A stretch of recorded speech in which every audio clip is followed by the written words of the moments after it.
Good evening. The Cypress-Fairbanks Independent School District Board of Trustees is now convened in the board work session on Thursday, November 7, 2024, at 6 p.m. in the boardroom of the Cypress-Fairbanks Independent School District Mark Henry Administration Building for the purpose of reviewing the portion of Monday, November 11, 2024, regular board agenda designated as action items to hear designated reports, recognitions posted in the meeting notice as required by Texas law. I want to welcome the members of our audience and those viewing online to the Board of Trustees meeting. We're here to set goals, listen to reports, approve budgets, contracts, personal appointments, and make policy for the district. It's not the role of the board to make day-to-day operations. The management of the day-to-day operations of the district are responsibility of the superintendent. We have policies and procedures in place to resolve concerns and issues. This is a meeting of the Board of Trustees being held in the public. This is not a meeting of the public, and the audience members must participate in the meeting outside of designated agenda items are not allowed. The meeting will be conducted in an orderly, efficient manner in accordance with Texas law and the local policy. To achieve this goal, participants, as well as those in the audience, are expected to abide by the rules obtained in the school board policies. Prior to this meeting, board members received information related to items tonight's agenda. Agenda items may not represent those handled by an order of the notice. During the meeting, the board may determine that a closed session is necessary. In that event, the board will meet in closed session to consider matters duly posted of the meeting as permitted by sections 551.071 through 551.084 of the Texas Government Code. These proceedings are airing live on the district website. They are also available on the district website following tonight's meeting. For the video to adequately reflect the proceedings, I respectfully ask you please refrain from talking while others are speaking, and your cell phones are turned off or in silent mode. Thank you for your time and join us this evening and your interest in the Cypress-Fairbanks Independent School District. The invocation, pledge of allegiance, vision and mission, remarks and announcements, board comments, and citizen participation will be presented at the regular board meeting on Monday, November 11, 2024. At open meetings of the board, patrons who have registered in accordance with procedures established in BED regulations may address the board on the agenda comments prior to the board's consideration of the action item. Unless the agenda is otherwise rearranged for the board president during the meeting, agenda item comments will generally be taken before each agenda item. However, because Texas open meetings does not require a government body to hear a complaint or charge against a public official or employee in a meeting, agenda comments must address the complaints or concerns against individuals being heard in closed session and be moved and taken out of order. Meeting participations are advised that speaking during a meeting does not automatically create immunity, and statements made that may violate those rights of others, including defamation or invasion of privacy, are not protected. If a speaker is unsure of the legal effect of his or her remarks, the speaker should seek legal advice in advance. For detailed information regarding tonight's speaking assignments or comments or participation, please go to the district website at cyphersd.net. Patrons who have registered to speak tonight will see their names on the order listed on the screen behind me. Before your name is called, please move forward and sit in one of the seats reserved on the front row. When you approach the podium, you'll see your monitor inside the podium. When it's time to begin speaking, this presentation timer will be displayed on the monitor. You'll see a 30-second and a 15-second wrap-up for your comments. The timer will be set in accordance with the number of speakers for this evening. We'll now proceed to the reports portion of the agenda. 4A, the administration will provide an update on health, PACE, and K-level courses, class rank, and GPA report provided in August. We do have 10 speakers. If I could have Stacy McDaniel and Mary Caroline Estrie come forward. And Stacy, you're up first, please. You'll have 2 minutes.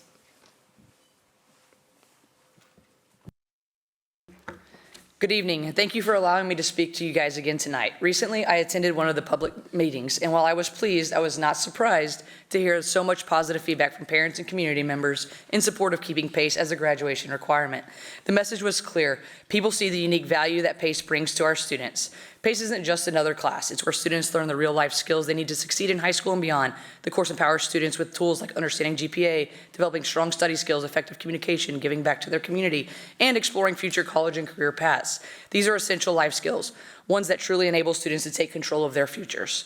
Over time, we've shared the importance of our curriculum in depth, and by now, I hope you've each taken time to ask questions, explore the curriculum, and see for yourselves why PACE is so important to keep as a graduation requirement.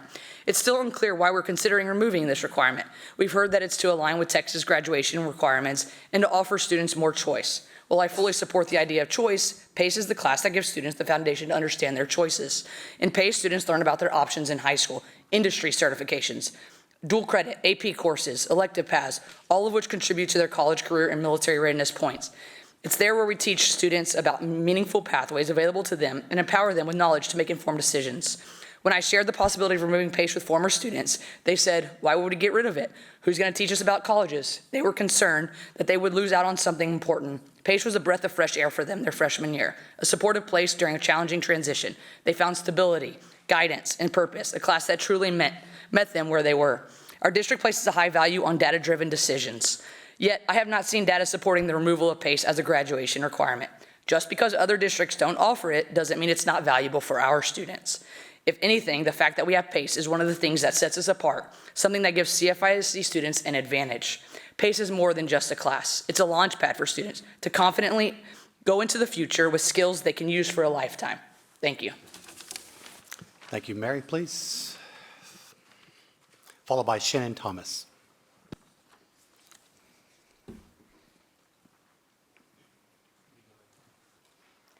Hi, my name is MC East, and I'm a 9th grade student at Cypress Ranch High School. As a student, I believe we should keep the requirements of PACE in health. I'm currently in PACE, and I feel like it is important for our future success.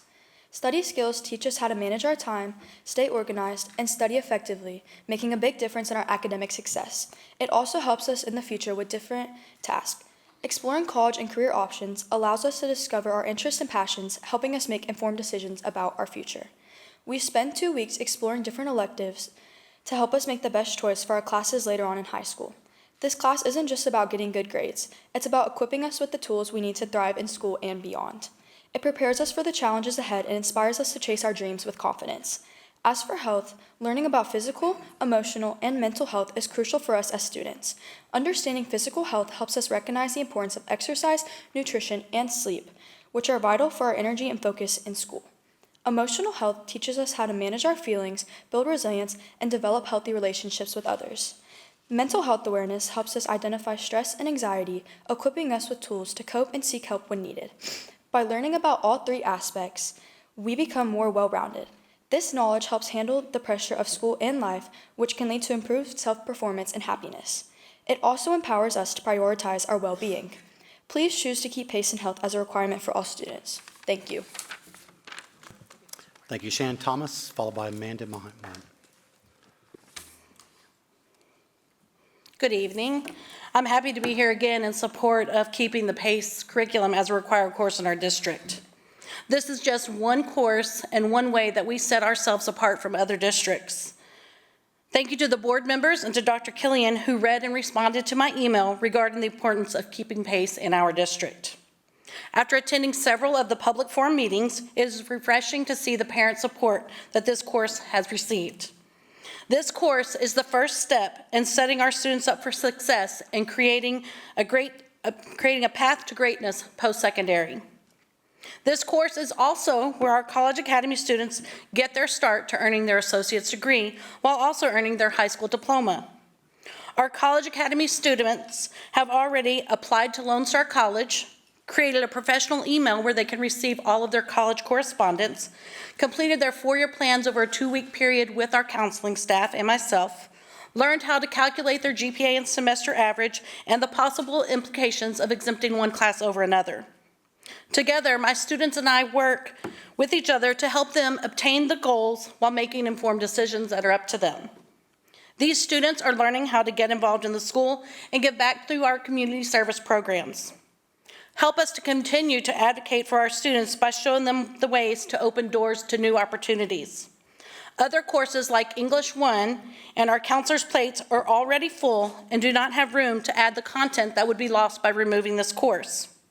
I ask for your support. I ask for you to look into this course. I ask for you to meet with us, talk with us, and we ask for your vote to keep PACE as a graduation requirement in our district. Thank you, Amanda Mann, and then followed by Corbin Mock. It's Mayhan. Mayhan, I apologize. Good evening, everyone, and thank you so much. Thank you for the opportunity to speak before you today. I'm here to advocate for the continued support of PACE and how it supports all campuses and the collective whole district and the Cypress community to meet its college, career, and military readiness. PACE is a program that is not just an elective, but an essential part of preparing our students for life beyond high school. In today's fast-paced world, the expectations placed on young adults are higher than ever. Our students must be ready to thrive in college, enter an increasingly competitive workforce, and serve our country with dignity and the skills in the military. The PACE course is a cornerstone in ensuring that they have the knowledge, tools, confidence to step into any of these roles with purpose and readiness. This course isn't simply just about academic skills or ticking a box or a checklist. It's about student development and all of the intellectual, emotional, and personal aspects. Every student's journey is different. Some will pursue higher education, others will head straight into careers, and some will take the noble task of serving our country. PACE course ensures that every student receives tailored support to ensure that their personal interests and strengths are included. It encourages them to think critically about their future, plan strategically, and understand the different routes to success. By keeping this course, we're saying to our students, your future is worth investing in. Whether a student's dreams of attending a top-tier college, becoming an entrepreneur, or join the armed forces, the course offers guidance, practical steps towards those goals.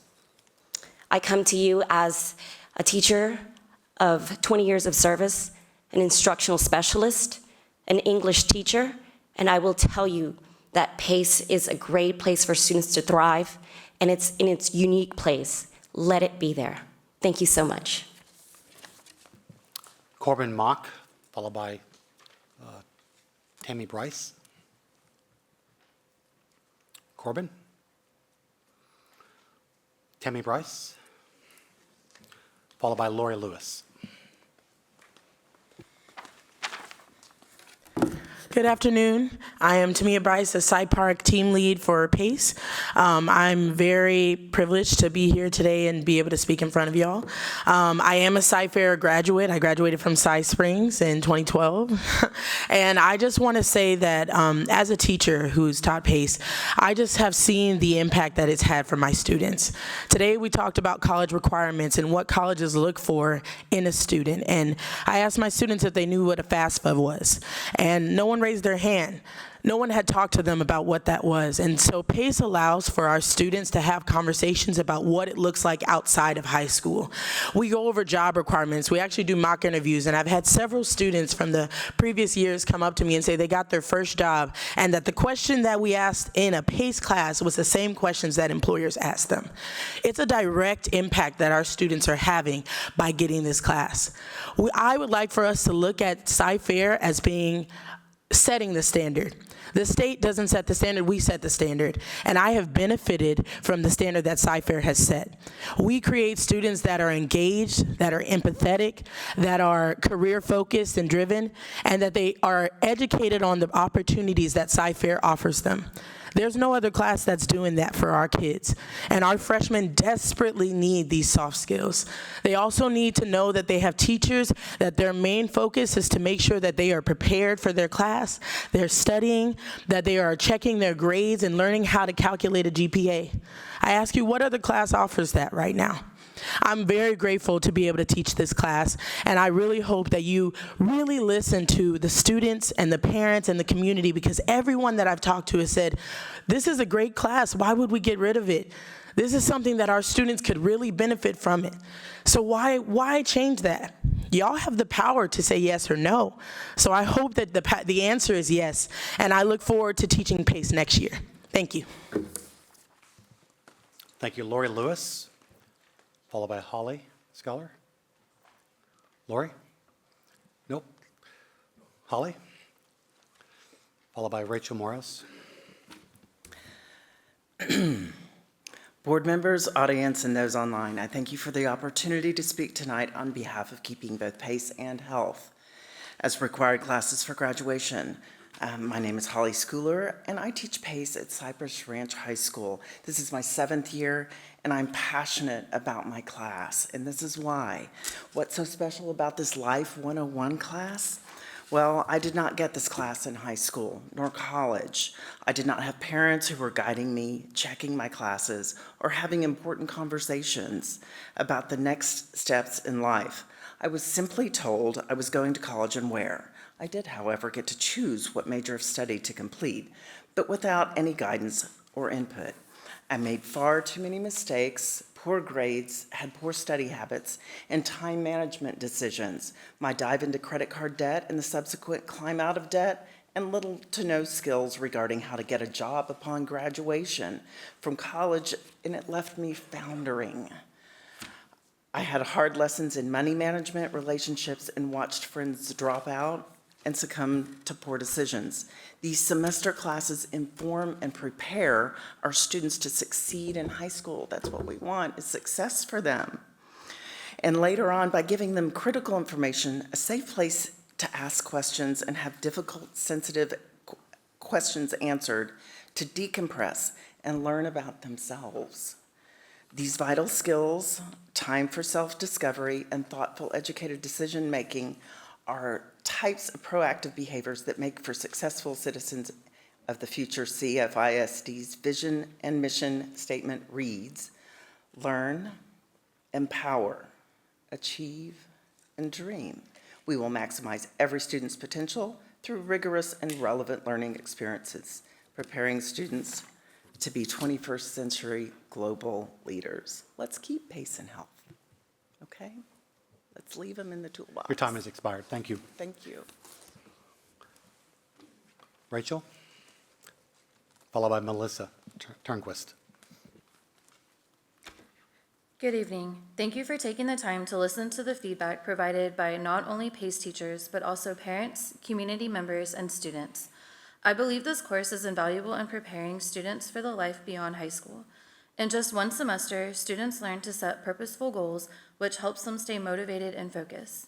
They develop communication skills that are essential not only in academics, but also in future careers and personal relationships. This course introduces them to proven strategies for managing time, reducing stress, and building strong study habits, which can improve their academic performance and ease the transition to college or the workforce. Most importantly, through college and career research, students are empowered to make well-informed decisions about their futures, discovering paths that align with their strengths and aspirations. This course provides students with the confidence, clarity, and practical skills needed to thrive in whatever path they pursue after graduation. Please continue to support us and vote yes to keep pace. Melissa? Good evening. I want to reiterate thank you to y'all for hearing me speak, but I want to say thank you to the teachers who I know took days off to attend some of those informational meetings because it was just shocked all of us that it was even on the agenda. I just want you to know a little bit about me. I have a 9th grader at Jersey Village High School and a 7th grader at Cook Middle School.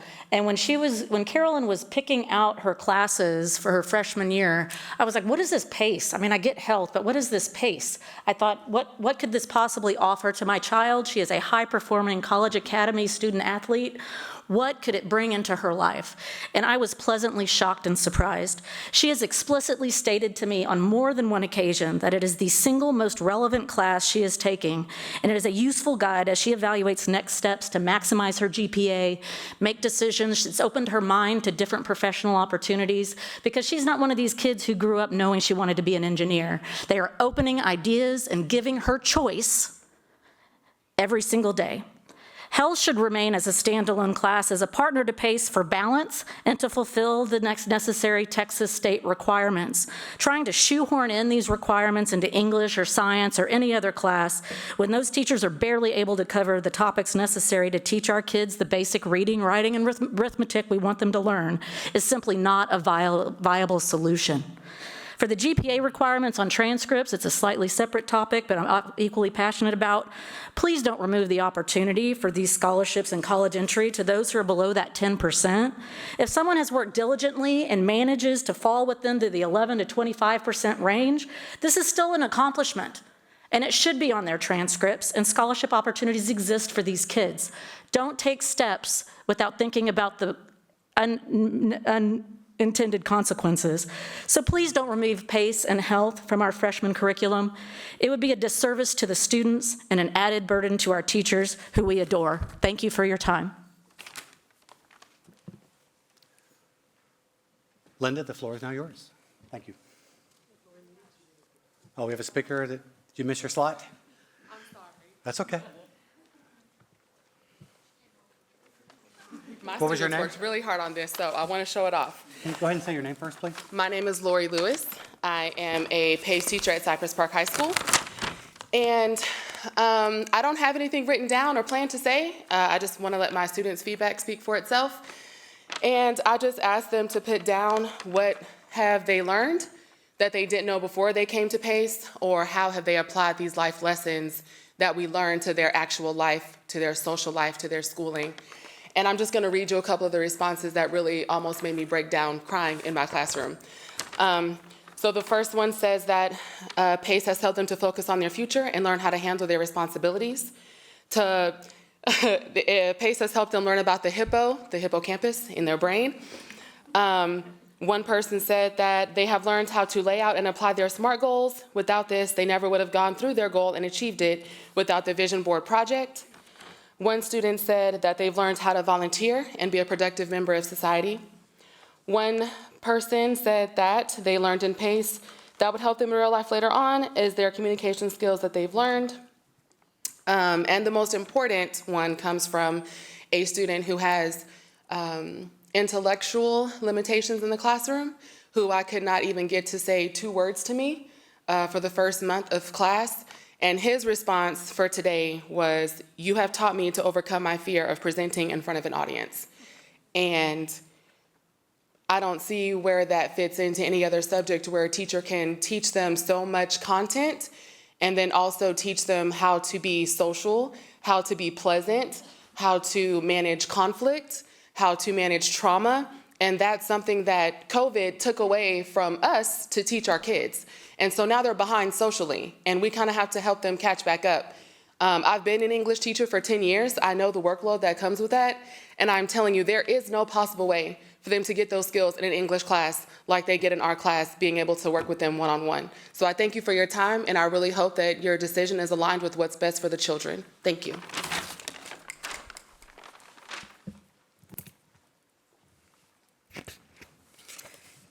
Good evening, President Henry, Dr. Killian, and board members. This evening, we are going to provide you an update to a presentation that we provided in August. And so you may remember that in August, we came to you and we shared 4 different topics that we were exploring as an administrative team.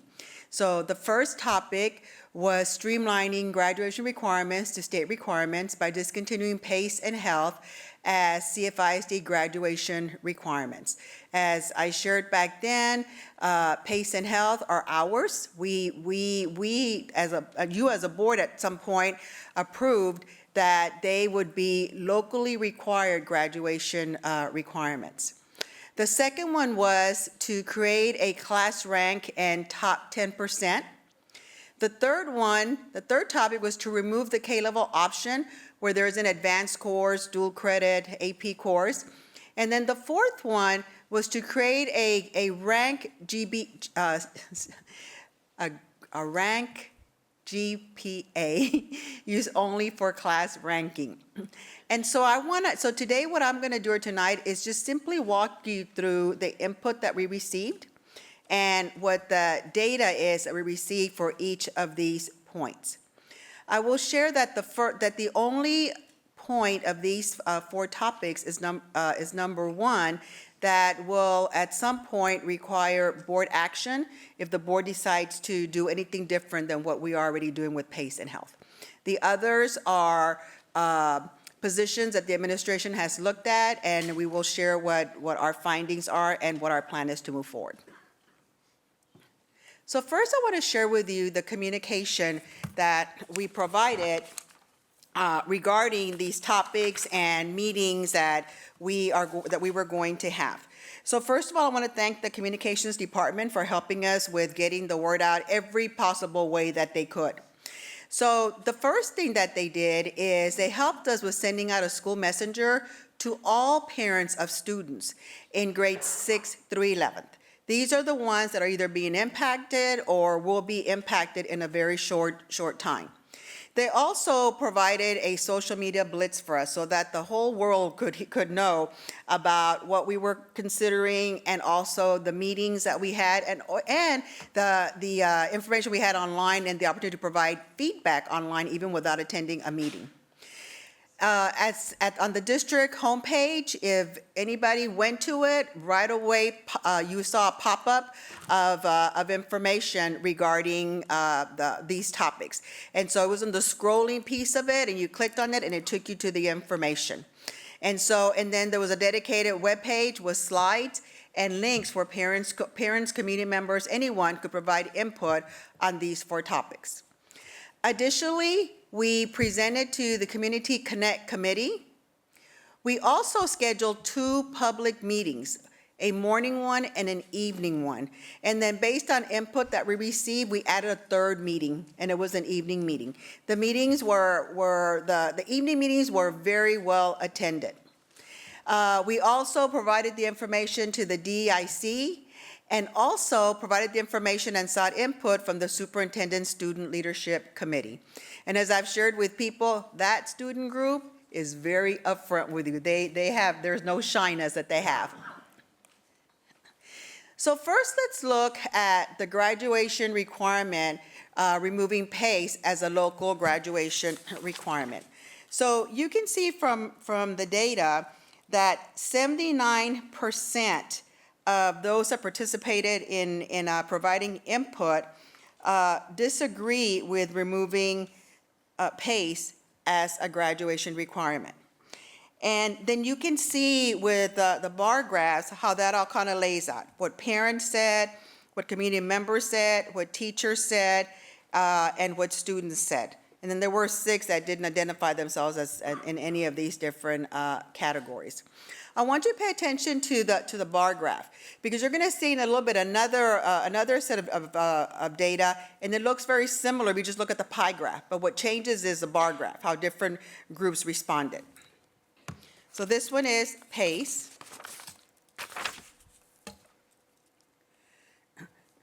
And board, you received from me the complete input along with every single comment that was provided by the community. So this is just a sampling of what we saw occurring over and over again in the input.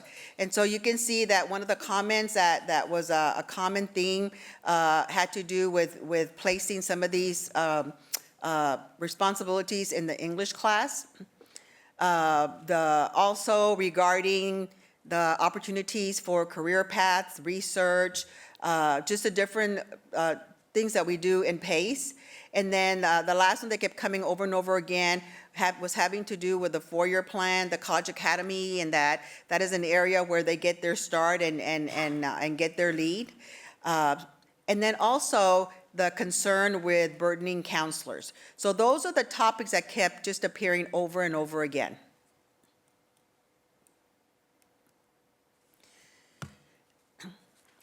And then you may recall that I shared in August about some of these areas that we have to provide, and the thought about where they may be moved to, where they might end up falling. So refining the 4-year plan would probably end up with counselors working with our English 1 teachers. The career exploration, we do some of that in CTE, but it would fall heavily on the CTE electives. Speech, although it's not required as a separate course, the texts are required, or the TEKS are required. So those would probably have to be added to the English 1, 2, and 3 curriculum. And then the support for the College Academy, we would probably have to cohort the College Academy in the English 1 class. And then the GPA piece, we will work with Ms. Cole's team to figure out where that might fall during the school day for our students. We're still trying to figure that one out. So here's the data on health. And notice that the pie chart is the same. 79% disagree with removing it, and 21% agree with it.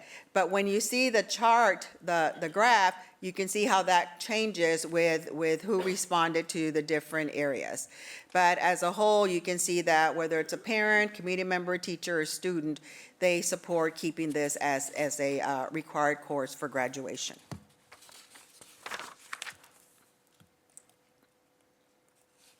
So again, the common themes that we found throughout the data that just kind of kept sticking out was regarding health, providing relevant information that was important to our students. Also, the piece about the opportunity to provide wellness, nutrition, mental health, long life, healthy habits. And then the third topic that kept reappearing was the opportunity to work with our students regarding risky behaviors, the use of drugs and alcohol. So again, as I shared in August, although health is not a requirement for graduation, there are certain topics that we have included in health that have to still be addressed. And really, whether the board decides to remove health or recommends it be offered as an elective, these topics still need to be covered, whether it's health or whether it's in PACE. We still would have to do it, because even if it's offered as an elective, you're not going to get all students going through it. So you still have to figure out a way to be able to provide this. So CPR is a requirement that we right now we handle through health. So this would probably move into the PE classes. There's also a requirement that regarding mental health topics and suicide prevention, and this would probably move in with the counselors and their guidance lessons. And then just want to make sure I'm clear that we're talking about the course health, because we have two things that happen in the high school health class right now. We have the health, and you all adopted a textbook 2 years ago, and then we have the human sexuality instruction. Two separate pieces, we just happen to cover it in health. So this specific topic here is the actual course health, not human sexuality instruction. So if the board chose to continue with human sexuality instruction, we would have to find a place to deliver that instruction, and it would probably be in biology.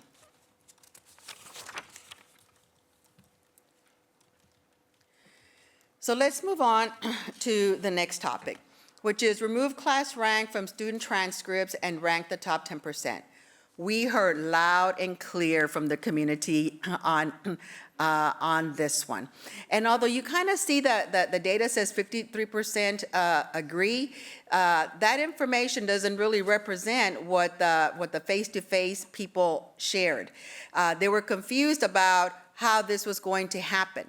We also had some professionals that work in the admissions departments for a couple of areas, and they came out and they shared that while maybe a UT or an A&M, I know they're much higher now, will look at the top 10%, that there are other universities like maybe Texas State who are looking at the 25% and being able to provide that for them, or scholarships that may be offered that they felt might be at a disadvantage to their students. So I will share with you that this topic we are not going to pursue, because there are still a lot of questions and possible harm to some of our students. So we're not going to pursue this one.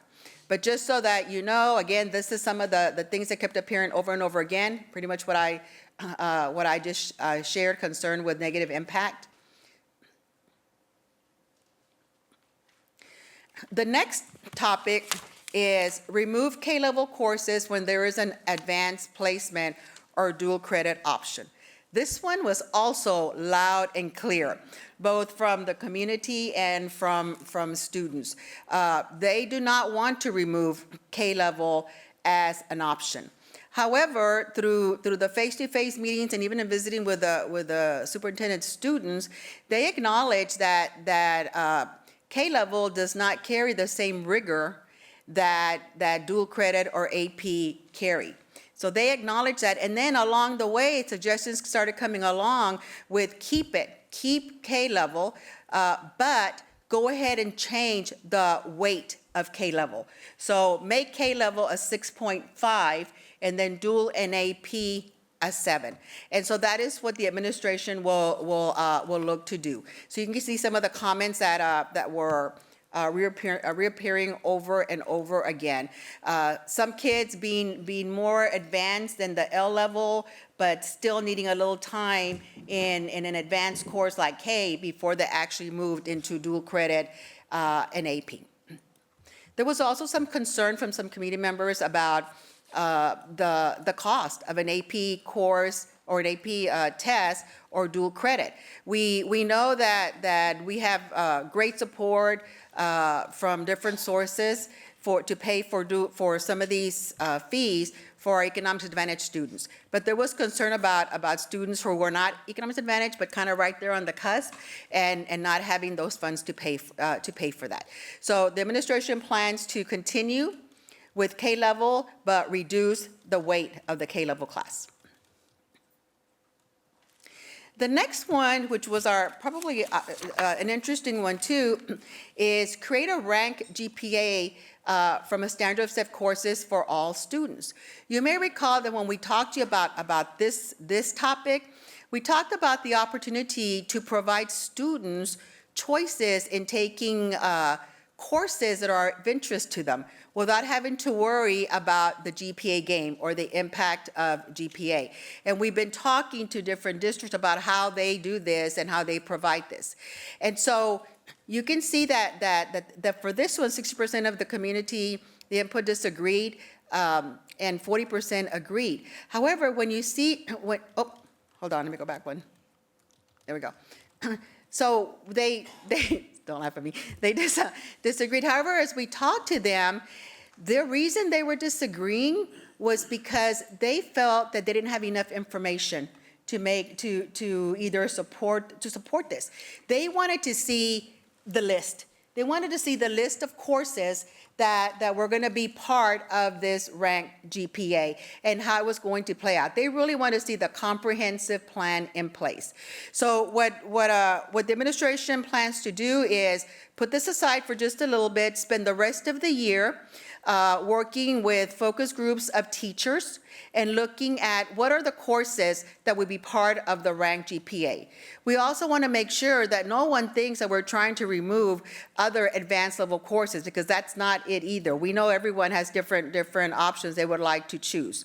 So we plan to spend the spring, the rest of fall and spring, meeting with teacher groups, solidifying a list, and then coming back to you in August with a more fleshed out plan with all the courses that would be a part of this. And then again, doing some presentations for parents, getting some input, and then making a decision based on that. Taking the certain real estate and business CTE courses because they were lower level and lower weighted than what would be calculated in my GPA, which would rank me lower than where I wanted to be for certain colleges that I'm into. But looking back, knowing that they might be going away with the cumulative GPA and just working on 4-course GPA, I would have definitely taken these business courses because they would help me and prepare me for my career path and provide me with a real estate license out of high school.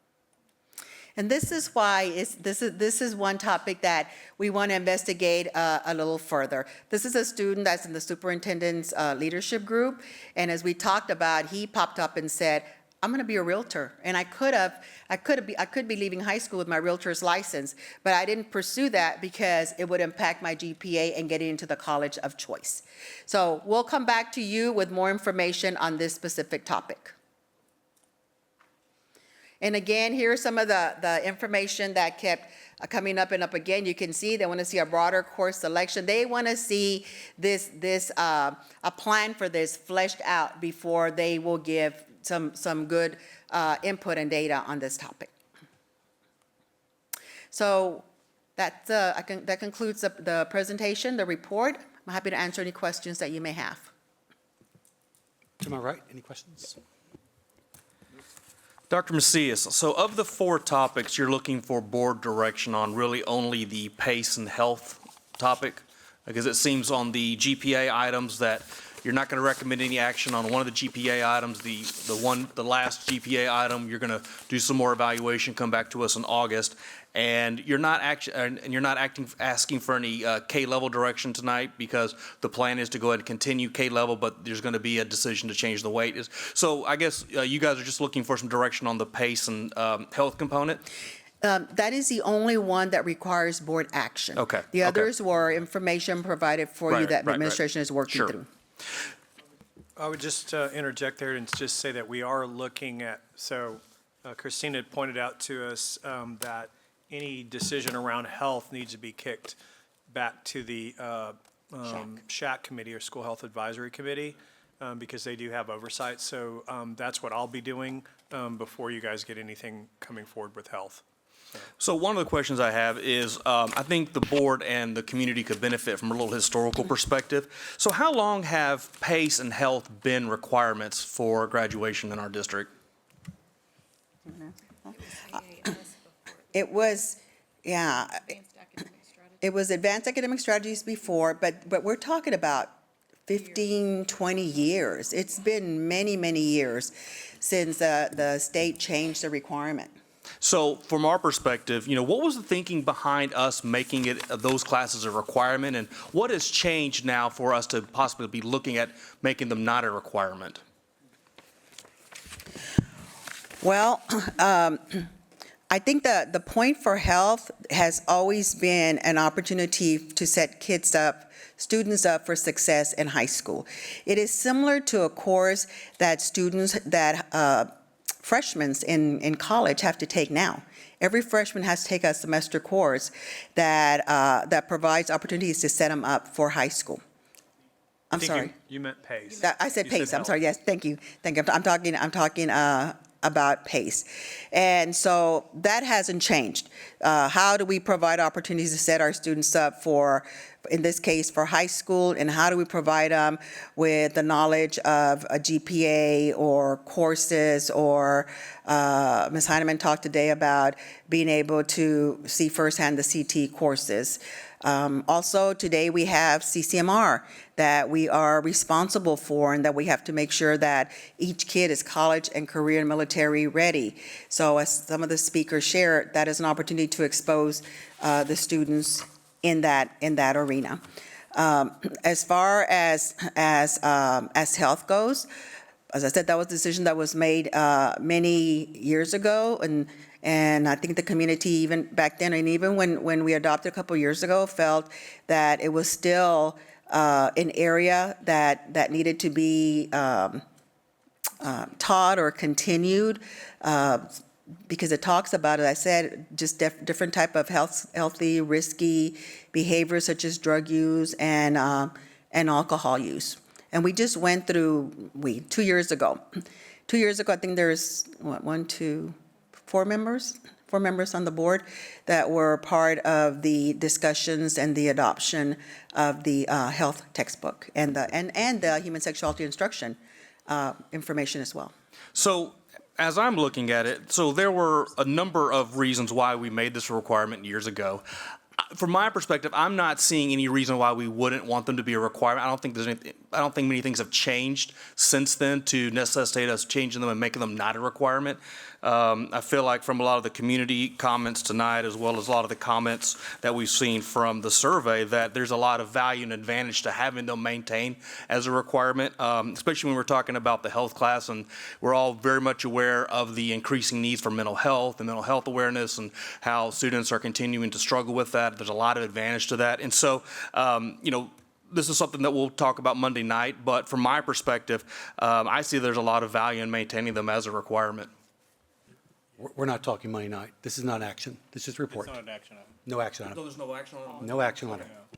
This is just a report on the data and the input that was provided. So I was under the impression we would have this as an action item on Monday. When would we foresee this as a possible action item? Well, as Dr. Killian shared, it would, if the board's direction is to consider removing health, then it would go back to PACE, which Ms. Cole, SHAC. I keep saying PACE. Back to SHAC, which Ms. Cole oversees. present to them the information, and then get their recommendation, and that would come back to you. Okay, thank you. I do have a comment.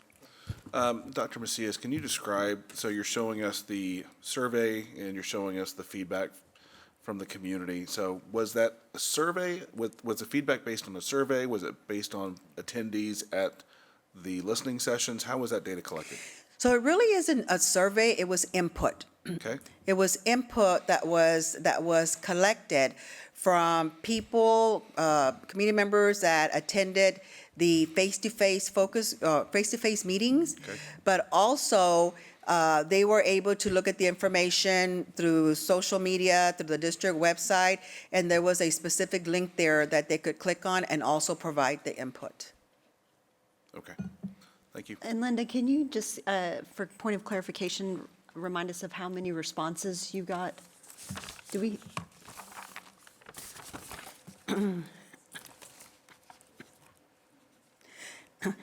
So we looked at the responses two ways, the all responses, and then those that were duplicated. So the information that I shared with you are the deduplicated information, and that were on each of the different slides. So for example, for the topic of PACE, there were about 700 people that provided input, and that was with a deduplicated effort. Thank you. That's where I was also going, so thank you for answering that. I agree with the kicking to the curb, the top 10%. Based on the feedback that I had when I attended one of those committee meetings, guaranteeing an equitable outcomes for the other 90%. I don't think I felt comfortable with that, so I do agree with that decision. Tell me a little bit more about why you've got some people, 21% that disagreed as having health as a graduation requirement. What were the reasonings that you were getting from some of your parent feedback? What were the reasonings? Why they disagreed? Yes. One of the comments that I saw several times really was about having another elective to be able to use. That was really the only other thing that I saw in there. Okay. Nothing considering like the weight of the classes so they could get a higher GPA? No, I didn't see any of that. All right. Thank you. Go ahead, Julie. I just want to say thank you for the information. I think it's really powerful that we gave opportunities to parents, students, and community members, as well as teachers, to provide input. It's very clear that our community has spoken and that they see value in PACE and health, both as graduation requirements in Cypher ISD. It's consistent with the emails that the board has also received from community members and teachers, as well as conversations that I've had in the community. So I think that it's very clear what our community, our teachers, our parents, and our students want. So I think it's important that we listen to them. Thank you. I also want to thank Linda, your team, the whole team for giving the extra time, the sessions, adding time and space for us to hear from the community, because ultimately, as we can see, really valuable insight and feedback came back, especially at the top 25%, the opportunities for scholarships and places that we may have had some inadvertent, inadvertently made limited students in some which way. So thank you very much for the listening and the getting the data. And I support the conclusions that were drawn on the issues, the 2, 3, and 4. And I'm excited to see as you dig deeper into those topics, to see what can come out. I think there's a lot of value in the idea of students not limiting their electives because of the GPA rank. That's very real. And I think for students to have hope and to really dream about the future, to explore courses that can let them have a track towards that without it hurting their ability to be ranked in the class and in a fair system, in a fair way. I'm excited to see how that conversation will continue. I would, on the topic of health and PACE,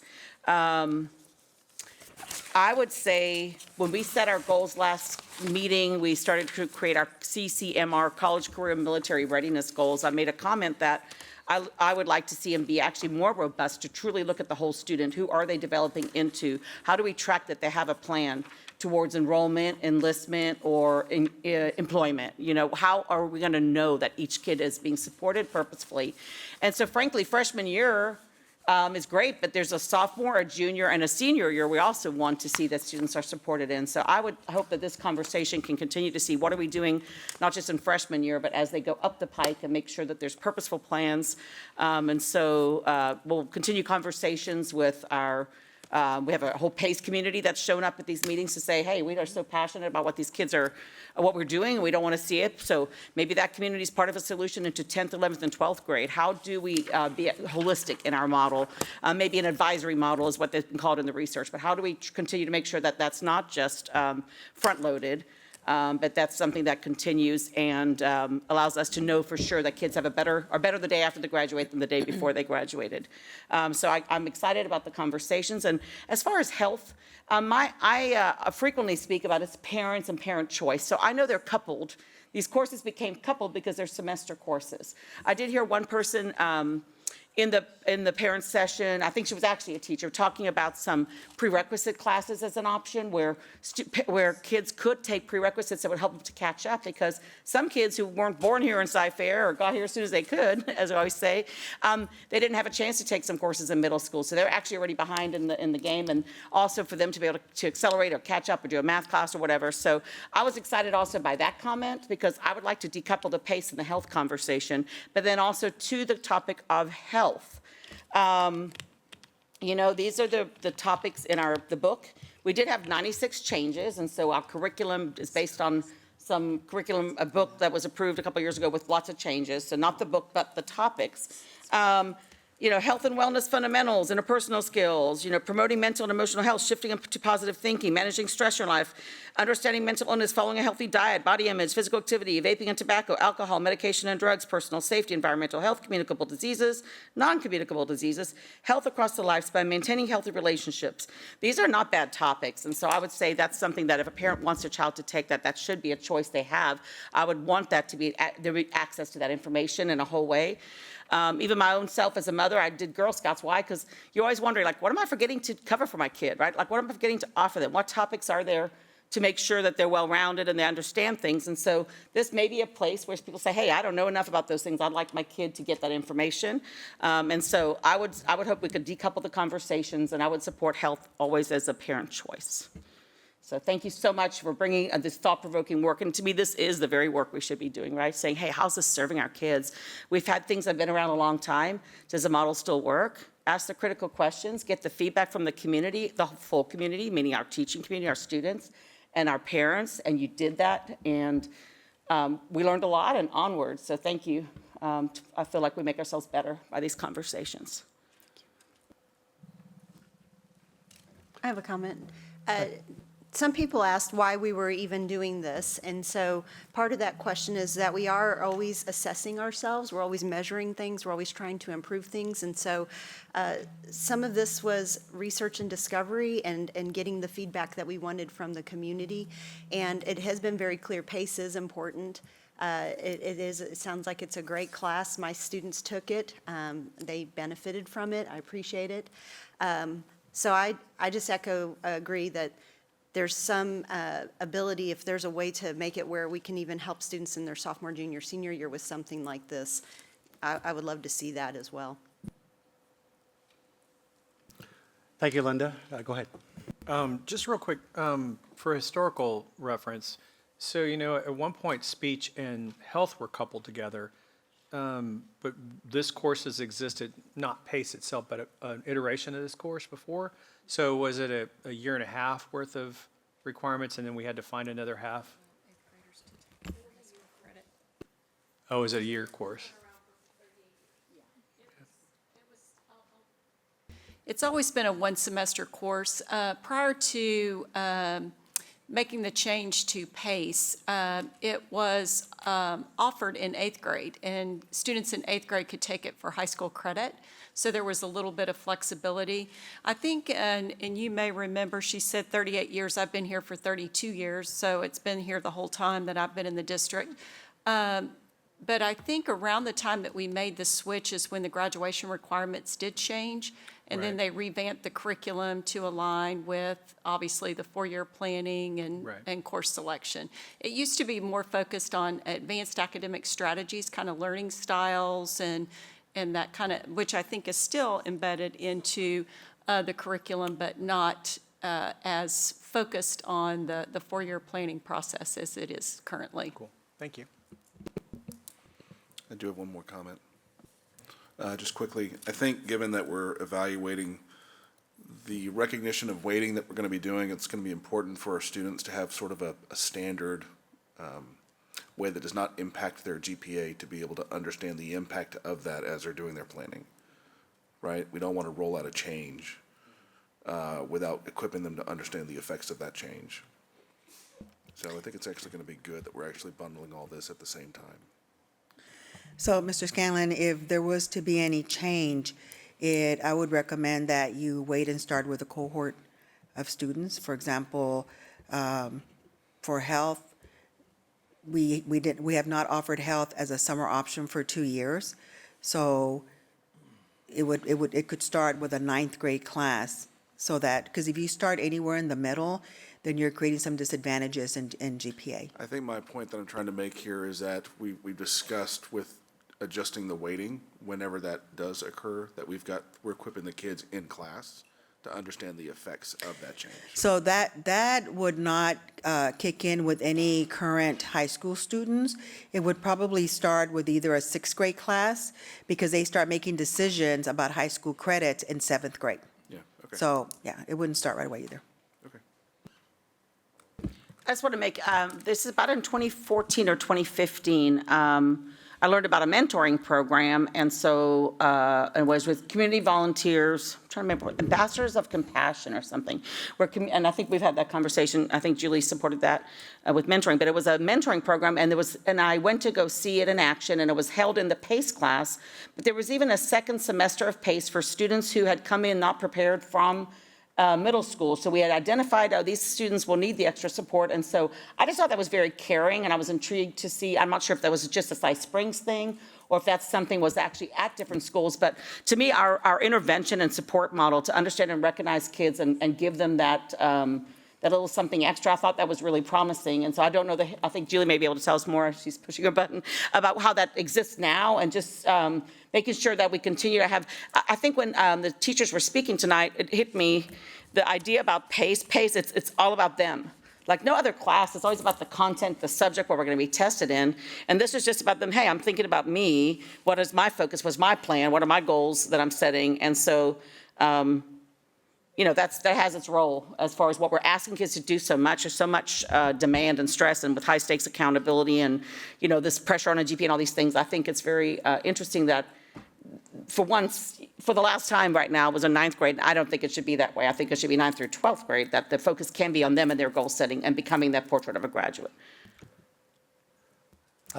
Just to answer the question regarding Ambassadors of Compassion, it is a program offered through a local organization called Sci-Hope in partnership with many of our high schools as well as one of our elementary schools. And this is during the PACE time. There is once a week a group of mentors that come in and meet with students weekly. And we also talk about setting goals and making good choices. So it very much complements the PACE curriculum as well as the health curriculum in terms of talking about making healthy choices, healthy relationships, who you choose to influence you and how you influence others. It's a great partnership, and PACE allows us that time, and it provides opportunities for mentor coaches to build positive relationships with students that continue all 4 years and beyond. So. I do have a couple of questions, Linda. You mentioned in the graduation requirements that removing these options would have, TEKS requirements. How does Katy, Tomball, Klein, HISD, Fort Bend, how they do this today as compared to us? Where are they putting these classes? Have you looked at that? Have you compared that? Because they've been doing it for 10, 20 years. What are we doing differently? So for health, it's not so much the TEKS requirements, because the TEKS are required if you teach the course, but it's some of the other topics that we have to cover, and we've been covering them in health. So we visited with some of them, and what I shared is basically where they have moved them to. Okay, so this is from other schools. Okay, want to make sure. Yes. Great. I did find it was interesting. You mentioned one of the surveys, and you said that that did not represent the community, which kind of goes to my point. Data is a big thing, and it's important to look at the data construct. And I thank you for sharing your thoughts on the survey, but surveys are very important for gathering tools. But they have to be represented the entire community, especially when they're trying to make us informed decisions. I saw 3 problems in the survey. One, the sample size is too small. They do not represent the large size of our district. We have 119,000 students. We have very small numbers of that. It also it lacks verification of residency. We did not even ask that question, what school do you go to, what Peter pattern? So I don't know if these are coming from all 1 school or 2 schools. So that is a problem with that survey. And 3, spoofing and IP things. I mean, I did the survey twice just for fun. One from the Berry Center when I was with my daughter at the school practice, and one from home. 2 different IPs. I could take the survey twice. So there's a lot of shenanigans to be played with that, and I did hear some of that on social media. So I'm cautious to look at that data because I think it's irrelevant. I think the big thing is the value to our students and how it helps them. And I appreciate the fact that y'all came here and gave us the detail, and I thank that. I've been reading your emails, and I really do appreciate your thoughts on that stuff. We look at that data, and that's important for us. We're not making a decision tonight, but it is very critical data for us. With that being said, we're going to move on to our next topic.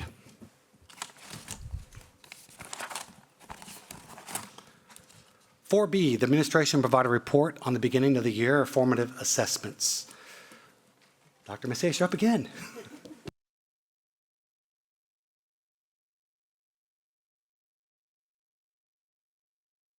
Thank you. So this evening, we'd like to provide you with some information regarding our beginning of year DPMs and other formative assessments that we provide. You may recall from last month when we talked about your new strategic plan and the goals and performance objectives, that one of the ways to be able to look at if we're on track with where we need to be is utilizing our formative assessments. And so you're going to find that throughout probably each month, we will be bringing the summaries of the formative assessments, because the DPMs are given at different times. Math might be given at the end of September, but social studies might be given at the beginning of November. So when we have the data, we will bring it to you. Tonight, we're going to talk about Goal 4 and Goal 7. And they're both primary type performance objectives. But I wanted to just share with you, just a little bit about formative assessments. Dr. Killen, stop laughing at me because I need to get through this. About formative assessments. So in Cypher ISD, I don't know a time when we didn't do formative assessments and when we didn't do data digs and utilize that to guide decisions. This is a data-rich district, and we've always used this data. But just to provide you a little context about them, in Cypher, we do have common district-wide formative assessments. It's the same assessment that is being given from campus to campus to campus. And they are used to monitor student learning, to provide feedback for teachers on how to better improve their learning, and of course, to provide feedback regarding students and where they're at and how to enhance their learning.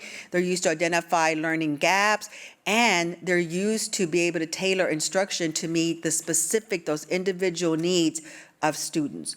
And all of that is done through the data digs. So once the assessment is given, teachers and administrators sit down, they basically tear that data apart, and they're reviewed by the campus administrators, by the teachers, and by the district staff. And they're pinpointing what are the areas of concern, but also where are areas that kids are excelling, so that they're not repeating the instruction that maybe a child has already mastered. And then we use them here at the district office to analyze and to see where we need to provide additional support. Do we need to send a curriculum coach out to school A because their science scores are not where they need to be? Or do we need to provide some additional resources? So we are constantly looking at the data as well. So today we're going to look at Goal 4, which has to do with students in grades K through 2 and their proficiency in reading on the MAP or the M-Class assessment. And just to remind you that the 5-year goal is that by 2029, our students, 90% of them will be at, they'll be at 95% by this target goal 2029. And that we are using as a performance objective, the MAP and also M-Class. And that we're looking at increasing this by 1% each year. The M-Class is required by the state that we give this and that it's measured. So this is the M-Class data for the beginning of the year. And you can see there's a kinder through 2nd grade group. This is reading language arts. And you can also see that we're providing you the data by everybody, but also by the African American group, the Hispanic group, the white group, the Asian group, and the economic disadvantaged, special education, bilingual, and ESL group. And board, I sent you this information, I think on October 25th, just like this with a lot of different backup to go along with it. But you can see that when you look at the kinder first and second, and you just kind of look at the all group, you can see that about 10% of the kindergartners were scoring below the 25th percentile. The other thing I want you to look at is that across the board, you've got the percentiles. This is a norm reference test, but we've attached to the percentiles up on top the did not meet, approaches, meets, and masters, the same language that we use for STAR, just to keep some consistency with the vocabulary, and that you're hearing the same thing and everyone else is hearing the same thing. But you can see if you move on to the approaches, meets, and masters, you can see that our kids are pretty close to being on target for that kinder group. But as you continue moving down, you can see that 1st and 2nd grade, we've got some work to do there. Those numbers increase of kids not being on target yet, 25% for 1st and 29% for 2nd grade. And then you can see as you move down, especially our economically disadvantaged, we're always looking at our ED population, 61% of our students are economically disadvantaged. And you can see that 28% of our students are still at the lowest levels. So we continue to have some action plans for them. And then you can look at special ed as well, bilingual ESL, bilingual and ESL. So our campuses have all of this information. They have it by student. They've already disaggregated all this information and created their target groups. At the district level, we have all this information. My team has all this information. They already have identified the schools by the content, by the grade level that are struggling, and they already have a plan in place, whether it's additional coaching support. Some of these schools that you see the largest challenges, they have a reading transition teacher in there that's specific to providing additional reading support for the primary students. So that's the MAP, Reading Language Arts. If you look at the M-Class, the data is pretty similar as the MAP. There's a very strong correlation there, and I'll just let you look at this. But basically, the same topics I just shared apply to this as well. We've already gone through this with fine-tooth comb, and already putting some supports in place as well. We also Ms. Cole's team and I meet on a regular basis, our two teams together, and so we go through all this data as well. We identify the schools that are needing support so that we're all on the same page. The next goal, goal 7, has to do with math, primary math.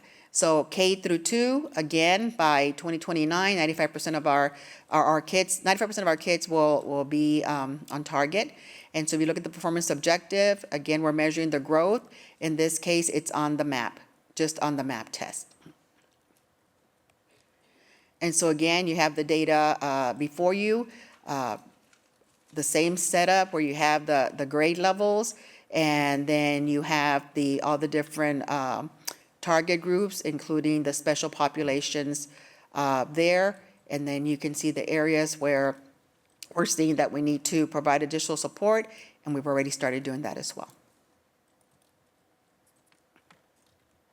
So I'm happy to answer any questions that you may have. Linda, I want to first start off by saying thank you very much for the data. And it's a lot of data, I know, for us board members, but this is the main thing we should be talking about every meeting. And we really appreciate the fact that you put this together for us and summarized it as well. And I'm really thankful for that as well. Anyway, questions? I guess the easiest question, why the significant difference between going from kindergarten to first grade? I mean, that's the biggest gap that I'm seeing as far as numbers going up. What are your thoughts on that? Are you looking at the reading language arts data? All of it. I'm looking at all of it. So when you look at all the data, you're right. You see the big jump in students not meeting the target between kinder and first grade. And so we have gone back and looked at our curriculum, and we have increased the rigor of the curriculum because we want to make sure that we are providing the appropriate rigor in there to show so that there's not such a huge discrepancy with this. And so we've gone back this summer and just improved our design of the curriculum so that we're not showing such a discrepancy.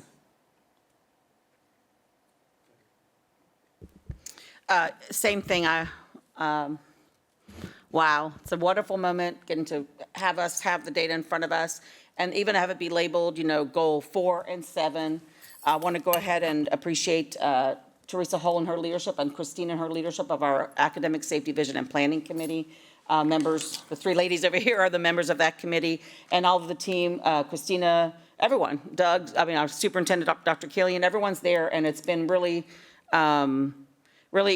deep and relevant conversation because the main thing is the main thing. If our students aren't able to read and do math, we can do a lot of things, but if we didn't let them do that, and you can see from the data there are challenges, right? We have our work cut out for us, but I just want to, Teresa took very big ideas and was able to pin it down and speak the language better than the people who brought the ideas or write the books, and so I definitely appreciate that we are literally getting a monthly report on the data. So to this data, I would like, Linda, I didn't ask you ahead, so I apologize. I think you probably have it in that binder, but I think we're talking like in acronyms up here maybe, and I want people to understand what we're measuring with these assessments. So, and that would actually answer to Todd's question, that big jump. Can you talk a little bit too about, so for example, the RLA, the map for reading language arts. What are those skills we're looking at for kindergartners and first graders and second graders? What exactly are we tracking? Because it also tracks into like science of teaching reading and how we assess and how we do a lot of things. So the M class is very correlated to the science of teaching reading. And so when you get to to first grade, you're really deep into the science of teaching reading. And so kindergarten has some components in it, but first grade really has it. And so that's where I talked about beefing up the curriculum and that rigorous piece of it. But the M class has early literacy skills that they measure, like letter naming, fluency, phonemic awareness, nonsense type words, word reading at the level of the student, oral reading, some spelling in there as well. And like I said, very tight alignment to the science of reading. The M class, both of these are norm reference tests. So you're looking at what is the 50th percentile, and that's kind of where you want to go with it. The M class has been used by many districts for a long time. We're pretty newcomers to the map, but it gives you a lot of information on individual growth. So that's where we're getting our growth measure and getting the growth measure for the teacher incentive allotment. That's where we're getting it from, because it tells you right off the bat where the child scored at the beginning of the year, where they're expected to be at mid-year, and then where they're expected to be at the end of the year. So you see a huge growth measure with the map that's different from the M class. Thank you. Would you also talk a little bit about the skills that are measured in the math section of it? Because I think this is very important for our citizens to understand. This is, I mean, those, what you just said were the foundations of what it takes for a kid to put together literacy. And we're tracking, and we know each kid in detail in those areas. We're getting report here. We're going to have continuous reports, and we're tracking that they're growing. And so I think it's very exciting. And so how about math? Yeah, the big piece of math is that numeracy. That's the big piece of it, because this is, again, we're talking about the primary students. So they're learning really the fundamentals of numbers and what those numbers mean, and making those connections with the numbers and setting them up as we continue moving into specifically second grade, where you have more rigorous texts in place. But it's really the foundations, a fundamental piece of mathematics. Thank you. So then I would, so when you see, let's just say the MAP, reading, language, arts, beginning of the year measures here, right? So you can see that of the 22,118 kiddos that we assessed, we had 4,785 individual little kiddos. That's 22% of the individual little kiddos who were well below the 25th percentile. So this is, I want to honor our teachers. You know, that's 1 in 4 kids in your classroom who you have that you have to make up ground for, and you're having to really show like more than a year's growth in a year's time to make sure those kiddos are tracking. So I want to honor the challenges. And then I also want to appreciate that we've done that by the different demographic groups that we're held accountable to for the state, and to understand that there are challenges, right? And for economically disadvantaged kids, 28% of those kiddos, and special education, 39%, bilingual kids, 41%, if you're an English learner, 22%. So we have all sorts of factors that are complicated and hard, but we have we have 5,000 kiddos who we already know right now. And so I just, for us to understand this data and have a continuous track of where it's going so we can provide the right resources and supports. But also I think it's going to have to be a community-wide effort. As we get tighter about our work, then we can get more volunteers, more people in to say, like, you just named very discrete skills. Guess what? People out there could give some time and do something very specific to teach a very specific thing about phonemic awareness or phonological this and so I just feel like it could be a really exciting time in our community where we all are all in to make sure every kid is able to reach that mark. And then I'll mention for the audience, not really a question, but because last month we, sorry, I opened it on my phone, I think, where was that?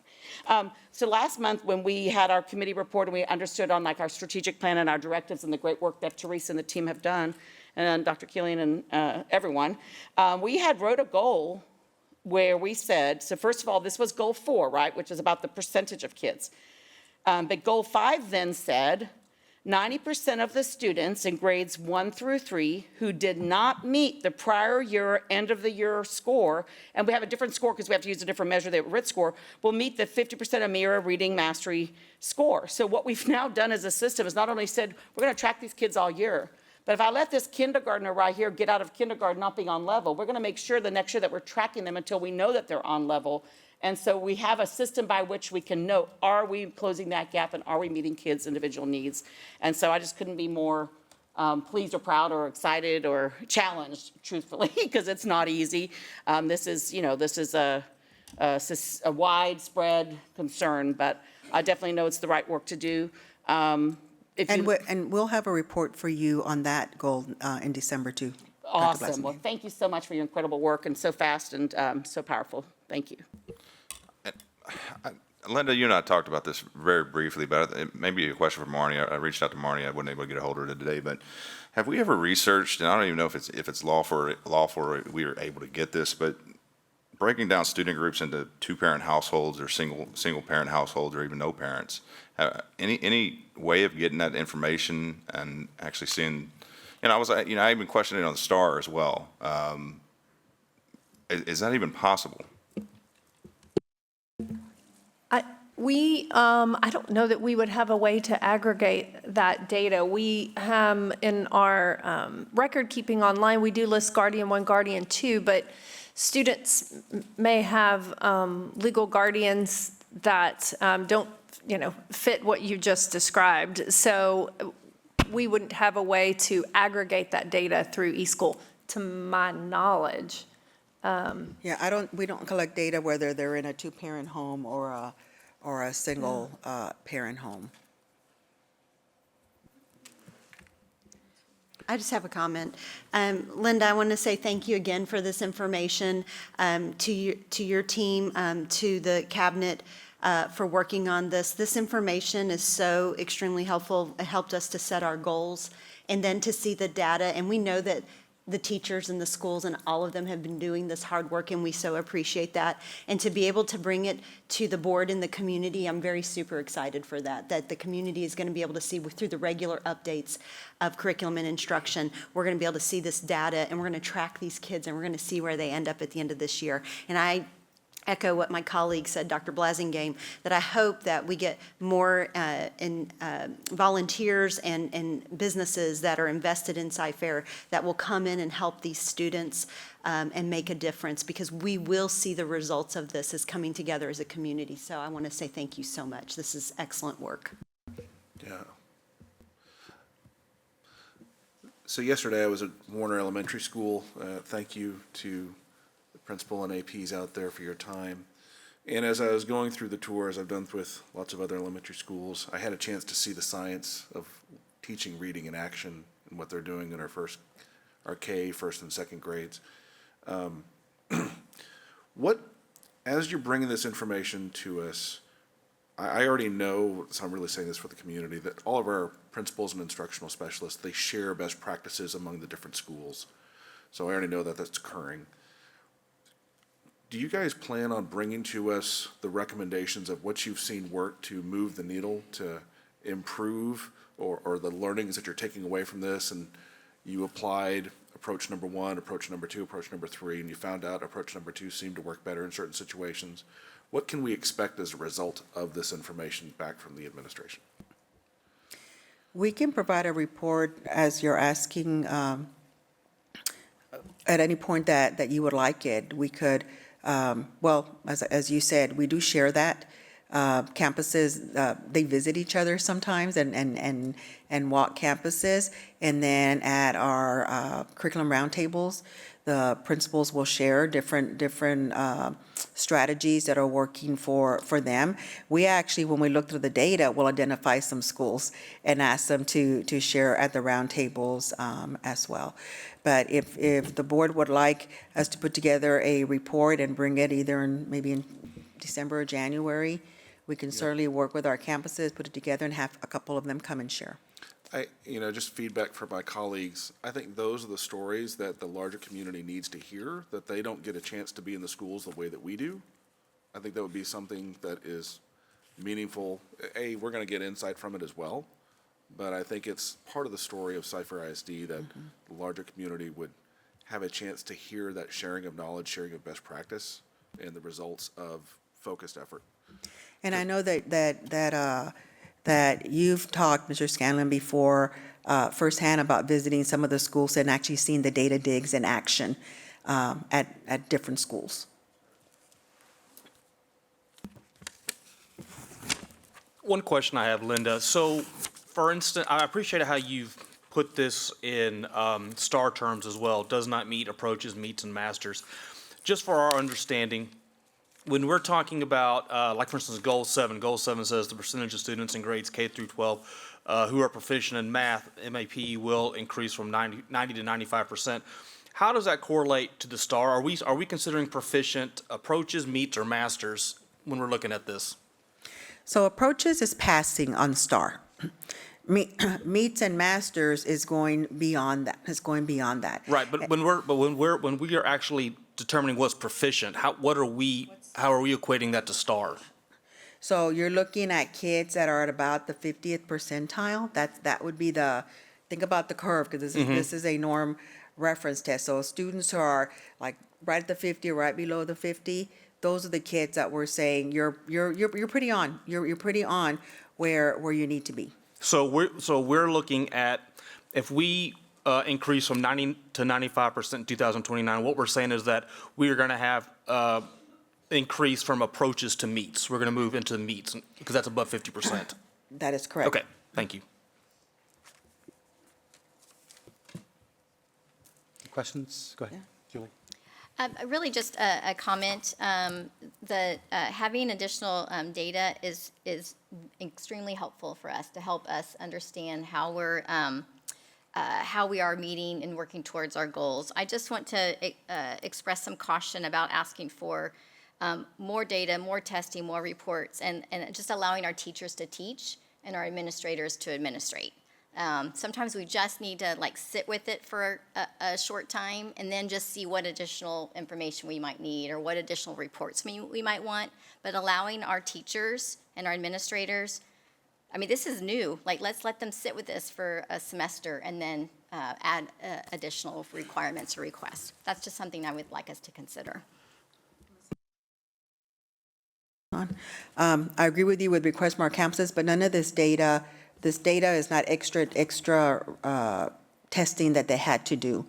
This is testing that we were already doing, and they were already pulling it. We just pulled it into a report form. So my team is the one who spent more time trying to pull all this together, but the campuses were already doing the map assessments and the other assessments too that we're going to be pulling. That's one of the things that, as we talked to the board, we were looking for assessments that they were already doing that we could pull the data from.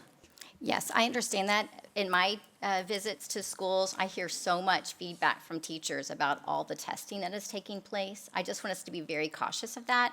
And I also want to be sensitive to your team if they're doing extra, or if they're having to pull additional reports, that we're just considerate of that, especially since we've cut your team. Yeah, thank you. Thank you.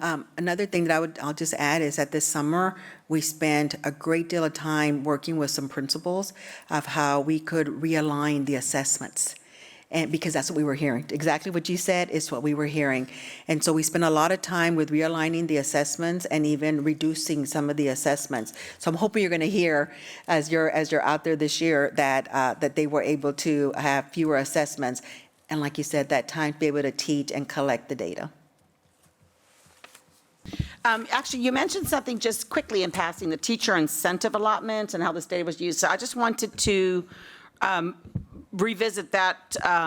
That is money that is provided by the state that can be right in the pockets of teachers. And so there's been a really good job done, and this is like getting to see the fruit of it, where teachers, our first data's off to get validated.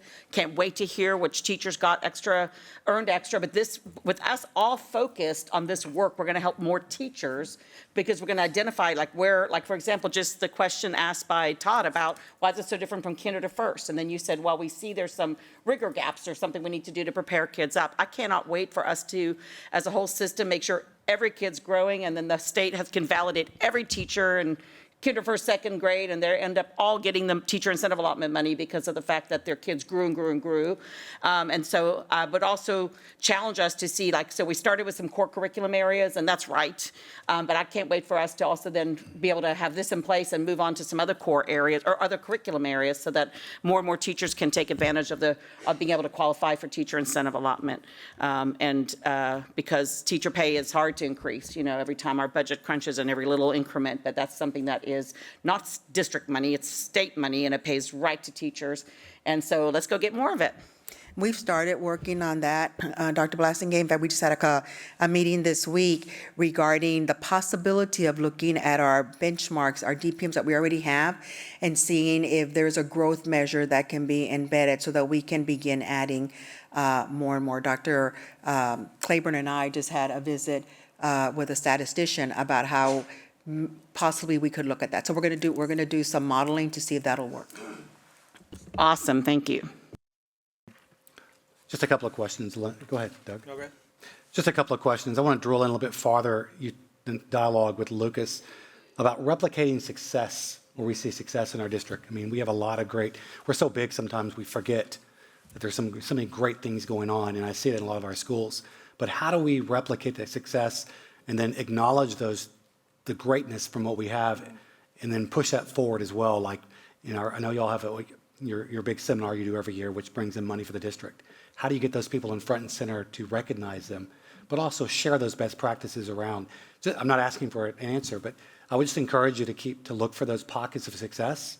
We have so much great we do around here. We often forget that, and we see that in the field. And so I just want to encourage you to look for those places, nuggets, where people are being successful. Which goes to my next question, which you answered it effectively, and I just want to drill into it farther. Look in the assessments and making those slight changes or even big changes, right? You talked about that earlier by providing the additional resources for low-performing areas. How do you make those changes? And if you talk a little bit more about that, if you don't mind, when you look at this data from the assessments, and how do you make instructional changes based on that data, based on the schools and the talent and the different things going on? Because each school's a little different, all a little bit snowflake. Well, I think one of the things you said about looking at the campuses who are doing well, so there are times when we will, for lack of better words, pair campuses and see how they're doing their planning. And then we are in there and the campuses are in there with their planning time, and then making sure that what they're discussing in their planning of how the instruction is going to happen, that it's really happening in the classroom. It's a lot of monitoring and a lot of support. You all have heard me talk about the monitored school process. And so any of our campuses that are struggling, this is part of the monitored school process. They dig through this data, they go out to the campuses, they sit in the planning, they visit classrooms, and that monitored school team includes not just curriculum and instruction, but it includes Ms. Cole's team. We make sure that we have someone there from special ed, from bilingual. We have people in there that can make decisions on the spot, including some resources, decisions on the spot to help support the teachers. So the big thing is, what is happening in planning, and then is that also transpiring over in the actual teaching? Actually, when you said bilingual, that actually made me raise a question that I didn't realize I had looking at the data. I have MAP math in front of me, but maybe I'll go up to MAP RLA bilingual, 41% that are sitting at the did not meet or the below 25th percentile in bilingual. Is that, what language were they assessed in for this? Was this their measure in Spanish? This is our measure in English. In the M class, we have a Spanish and an English measure, and they're combined. So we can break it up for you so that you can have that next time. Yeah, definitely would like to see, because that's something I've had a question about. I do believe that a foundational literacy in a native language will later segue to strong literacy in both languages. And so I definitely would want to see that data broken out and make sure that we are giving children, especially these as young as kinder, first, and second grade, access to literacy in their native language in a bilingual program, which is what the bilingual program is. So I'd actually like a little bit more information about what our program looks like. Are we doing a bilingual program? What is the science of teaching reading in Spanish? It's a little bit interesting since it's so phonetic. And So as you probably will recall that in the primary grades, pre-K and 1, we have a one-way dual language. And so it's a 50-50 model. Very similar to the two-way that we're piloting, but it's with one group of kids. Yes. And so we do some instruction, some assessment in both languages. So 100% of our bilingual classrooms in K1 and 2 are one-way dual language? Yes. That's amazing. Well done. Okay, yeah, thank you. I'd love to see that data broken down a little bit, and then just understand. I never asked that question before, so I'm just intrigued about data, science of teaching reading, and what the state has guided us in the area of Spanish literacy. So that'd be great to learn. They have Thank had you. their training, so the bilingual teachers, Dr. Blasingame. Yeah, I'm sure they do. Awesome. Thank you. So there's no more questions. Go ahead, Dr. Cohen. Real quick. So Linda, so you were talking about norm reference, and is the other test a criterion reference test? is the M class. Yeah. No, the M class is also a norm reference So test. they're all norm reference.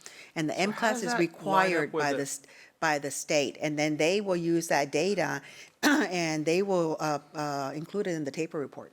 So how does that line up with a criterion reference test that they're going to end up taking in third grade? It doesn't, never mind. But aren't we finding that it is predictive? For example, our RIT scores, we did see, right, that even though them taking that assessment as a criterion reference test and it's predicting their performance on STAR. The that- MAP test, the MAP test has some stronger predictability. And actually, we've been, the consultants have been out here visiting with us this fall and talking to us about how all of that worked. But yes, Dr. Butzkin, for the MAP assessment, there's some strong predictability. So isn't that crazy? It's predictive of a criterion reference test, but thank you, Linda. Appreciate it. Dr. Macias. And just a reminder, too, to go to one of the points I heard earlier, if there are any legislative requirements that have been put on by the teachers or staff that you can provide to the board when we go meet with legislators, we'd love to provide that list to them to tell them to quit making y'all do. We would love to have that as well. So, thank you. The board now review the following consent agenda items. During review of the following items, any board member may remove one or more items, at which time these items be arranged and voted on individually on the Monday meeting. If any board member has a question regarding an agenda item, please ask to be recognized on the consent agenda items. 5A, the minutes of the October 7th meeting. 5B, the board consider on second reading revisions, deletions from 5B1, DFE, termination of employment resignation. 5C, the board consider approving the third addendum to the water, sewage, and drainage services contract with Emerald Forest Utility District and Cypress-Fairbanks ISD. 5D, the board consider granting right-of-way easement located at Spillane Middle School to the North Harris County Regional Water Authority.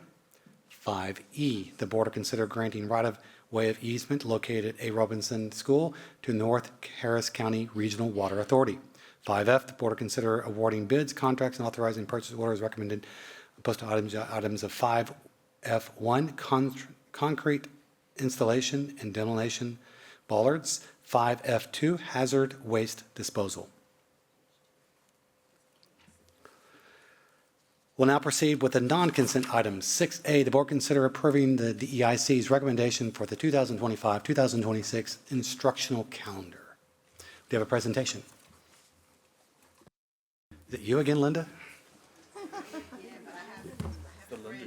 I have friends this time that are going to be joining me.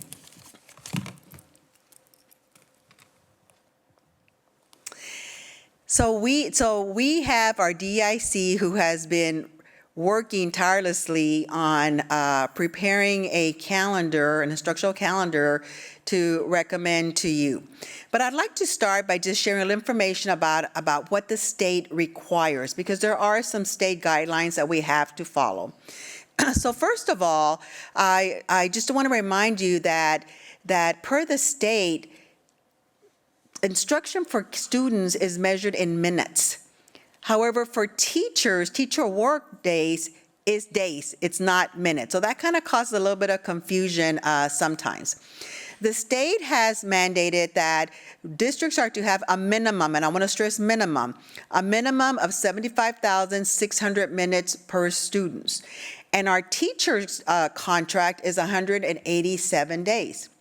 The state also requires us to include on the calendar 2 inclement weather days. So every year you see 2 days on the calendar, and then some might wonder, well, why don't we use those? Because we've had a hurricane. Well, we've had enough minutes in our calendar because of our days that we haven't had to make up any of the days for inclement weather. And then another important thing is, up until 2 years ago, we were not allowed to start school, so the first day of instruction, before the fourth Monday in August. But because we are a district of innovation, we are now able to start school before that. But no one in Texas can end school before May 15th. So that is like the drop down. So just a little bit of what the state requires. Now, in working through the calendar, the DIC working with the calendar, I just want to share with you the makeup of the DIC to share that it is well represented of our community. First of all, an important point is that 2/3 of the membership of the DIC are teachers. So the teacher voice, the teacher input is definitely loud and clear through the DIC. But we also have parents in the DIC, we have business members, we have community members, and we have non-teaching professionals also as part of the DIC. This is the work that they did. They started off with the first DIC meeting of the year in September. And half of the meeting was focused on setting basically the work ahead, the scope of the work ahead. Then they came back on October 17th, and they were charged with pretty much coming up with 2 calendars that the community could provide input on. And they were supposed to be there from 4 to 6. They were there till 6:30, 6:45. They were troopers. They're working. And then you can see there's a little break between the second and the third meeting, and that's because between those 2 meetings, the 2 calendars went on our district website. Again, communications did a great job with just pushing it out anywhere, everywhere through a social media blitz, and again on our website. Calls made so that we could get some input. So then they came back last week, was that the 30th? Last week, and reviewed all of the input, the information that you received regarding the survey, and that one was a survey, not just input, it was a survey. So they came back and reviewed all that information. They looked at the calendar that was most favorable, and then they worked from that calendar to see if there was any tweaks maybe that they could make to the calendar. And now here they are, and they will be recommending a calendar to you. I know everybody's anxious to see what that calendar looks like. The committee had the chart that they have every single year, and that is basically to recommend to the school board a calendar that's based on what is instructionally best for students, and they were charged with building the calendar around 173 instructional days. We have 61% of our students are economically disadvantaged, and as I always hear Dr. Blasingame say, time on task is critical for our kids. So that was their charge. But this year, we added a second point. So a second minor point, and that was to also consider as they were working on a calendar that would also serve as a retention and recruitment tool for our teachers. Because we know that our teachers have choices, not only with salaries, but also now with calendars, whether it's the calendar that came up over and over and over again from one of our surrounding school districts that has a week in October. Whether it's that calendar, and by the way, the committee got a copy of that calendar so that they could look at it as well, or another calendar that gave them sometime in October, which is really what they had been requesting. These are some considerations that the committee considered kept at heart as they were working through the calendar. First of all, as I've already said, the first 2, it's instructionally best for students. A retention tool, the days. But they also look to see, can we have a calendar that can balance as much as possible the first semester and the second semester? One of the things that was important there is in previous years, this year is an exception, in previous years, if we had any elementary teachers who were retiring at mid-year, they had to wait till January to retire because the elementary semester didn't end until mid-January. But if you were a secondary teacher and were wanting to retire at mid-year, your retirement date would be at the end of December. So they looked for a calendar that could be more balanced with reporting periods for elementary as well as what they have for secondary. Also, timing of professional development days and the number of professional development days.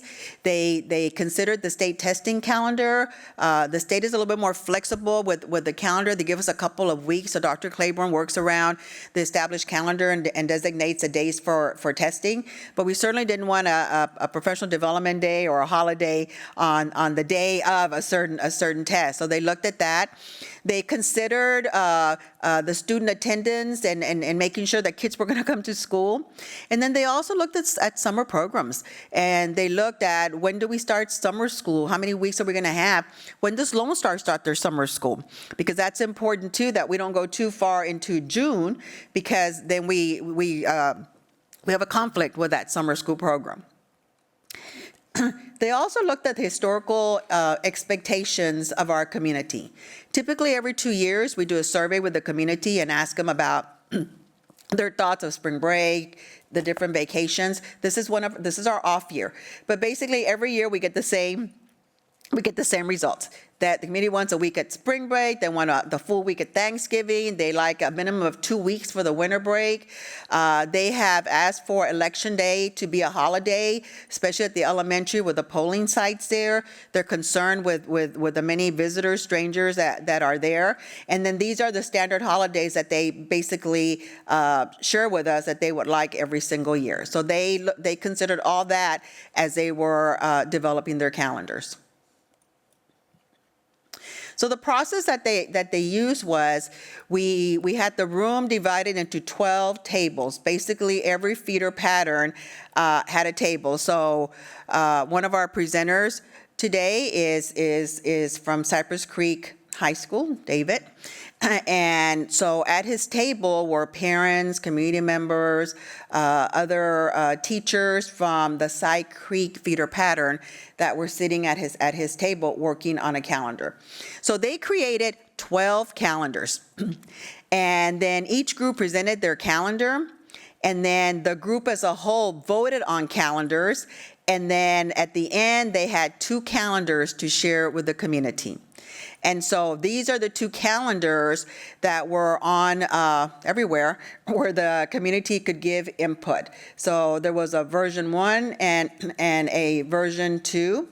And the calendar that received that was most favorable was calendar 2. And I'll share a little bit about that in just a minute. But I do want to highlight an important date on these 2 calendars, and that is spring break. If you look at calendar version 1, you see spring break is the 3rd full week in March. That is the same spring break as Lone Star. That's what they have. Calendar 2 is the 2nd full week in March. That is typically when spring break is, the 2nd full week in March. And so the committee had to weigh which way to go with a recommended spring break. Do they align with Lone Star College, or do they align with some of the surrounding school districts that also have a spring break that is the 2nd week, the 9th? So for example, at this time, I'm in my memory, Katy has their calendar out. Their spring break is a week of the 9th. Tomball has their calendar out. Their spring break is a week of the 9th. Conroe has their calendar out, and their spring break is a week of the 9th. There's one other one that's out, and I can't remember right off. I'll look it up. But so the question was, or the concern was, we have teachers that live in Conroe and in Katy and these other surrounding school districts whose spring break is a week of the 9th. And so do we align with our teachers to make sure that they're going to have their time off with their families? And especially when they were considering a recruitment and retention tool as well for this. So just so that you know that was a biggie. I did have the opportunity to talk to Dr. Jones, the president of Lone Star College Cy-Fair, and share this with her. And they were not aware that these other school districts were not aligning to their calendar. So she's going to take that back to Lone Star. But we have a great working relationship with Lone Star. And Basically, this impacts obviously our dual credit classes. Well, the majority of our dual credit, students taking dual credit are sitting in classes with our own dual credit teachers, right, that we share with Lone Star. So that's not an issue because they break when we break and they come back when we come back. But we also have, I think it was 50, 51 maybe, courses where we have a certified teacher in the classroom, but they don't have the credential for the dual credit. So Lone Star provides a dual credit teacher via online. And so that was a question we asked, but most of those teachers are also our teachers. So that will be, we can work through that. There's only a few that are not.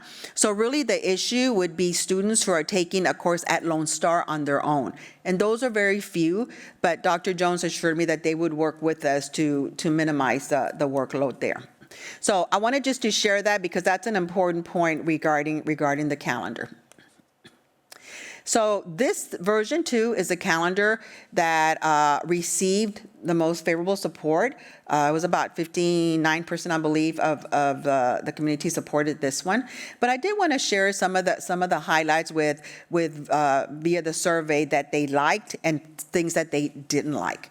And so they like the student-teacher holidays, the teacher work days, and they like where the professional development days were placed. Basically, they like that they had opportunities for 3-day weekends throughout the year. A couple of things that they disliked were that school would not end before Memorial Day. And so that was certainly something that they shared. And they didn't like November 3rd and 4th, the way they were situated. Because if you look at November 3rd and 4th, you can see that on this calendar, the 4th would be the election day, the 3rd is the teacher work day, and they wanted for the 4th to be that Monday so they would have the 3-day holiday.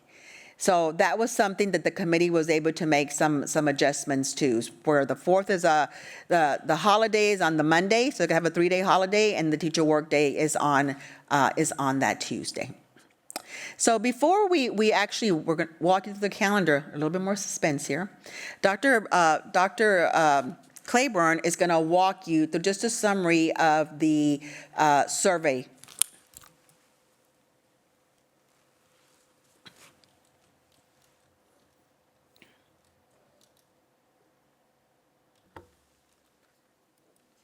We will begin tonight with a brief overview of the Cyfair instructional calendar survey process. The survey went live on October the 22nd, 2024, and ran through noon on October 30th, 2024. It was publicized in the following ways. The calendar survey page pop-up on the district homepage, as well as the parent and student resources, academics, staff, community, and calendar pages. The pop-ups contained a direct link to the instructional calendar webpage where individuals could view the 2 options and take the survey. A school messenger email was sent to Cyfair students and staff, the Board of Trustees, the Cyfair Educational Foundation, Cyfair ISD retirees, the Chamber of Commerce, community members, faith-based leaders, substitutes, super seniors, and VIPs. This email contained a link to the instructional calendar webpage. A carousel slide on the district and campus websites also contained a link to the instructional calendar webpage. Since everyone who participated in the survey used the same survey link, we did have instances of multiple responses coming from the same Internet Protocol address, also known as IP address. This is an identifying number that is associated with a specific computer or computer network.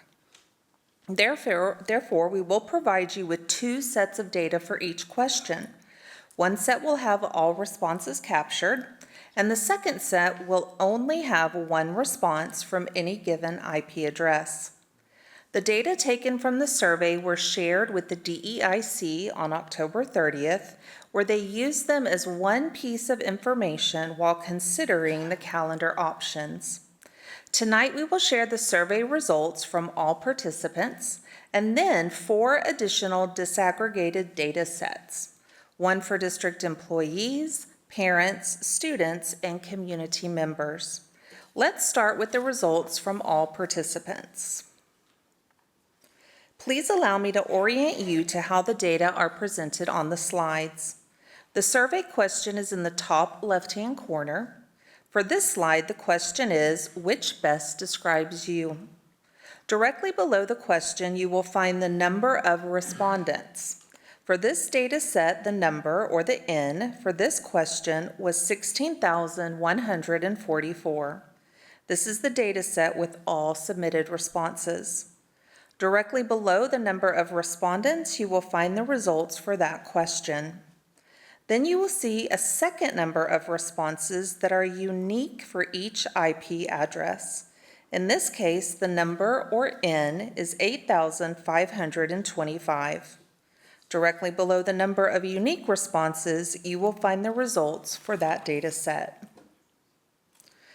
This slide depicts data on district employees. Again, the data for all responses are on top, and the unique IP address data are on the bottom. For those respondents with children in the district, these graphs depict their children's educational level.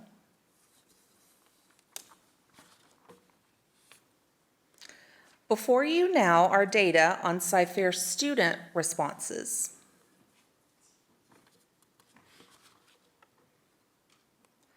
Next, respondents were asked to identify their calendar preference.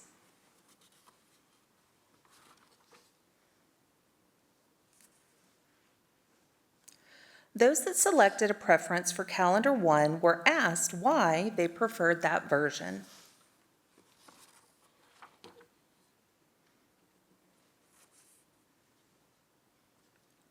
For those that preferred version 1, we were interested in determining if there was anything they liked about version 2.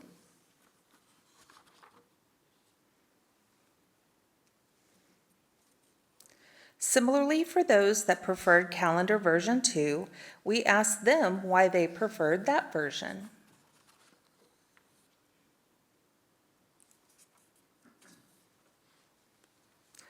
For those that preferred calendar version 2, we were also interested in determining if there was anything they liked about version 1.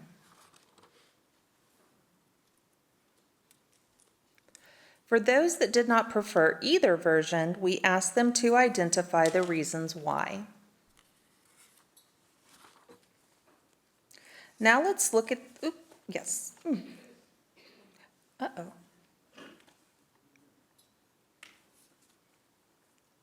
I think that's the end of my presentation. Okay. Yes, sorry about that. So now, David Hunt is one of our teachers at Cypress Creek High School, and he is also a member of the DIC. So as he's coming up, he's going to walk you through the calendar.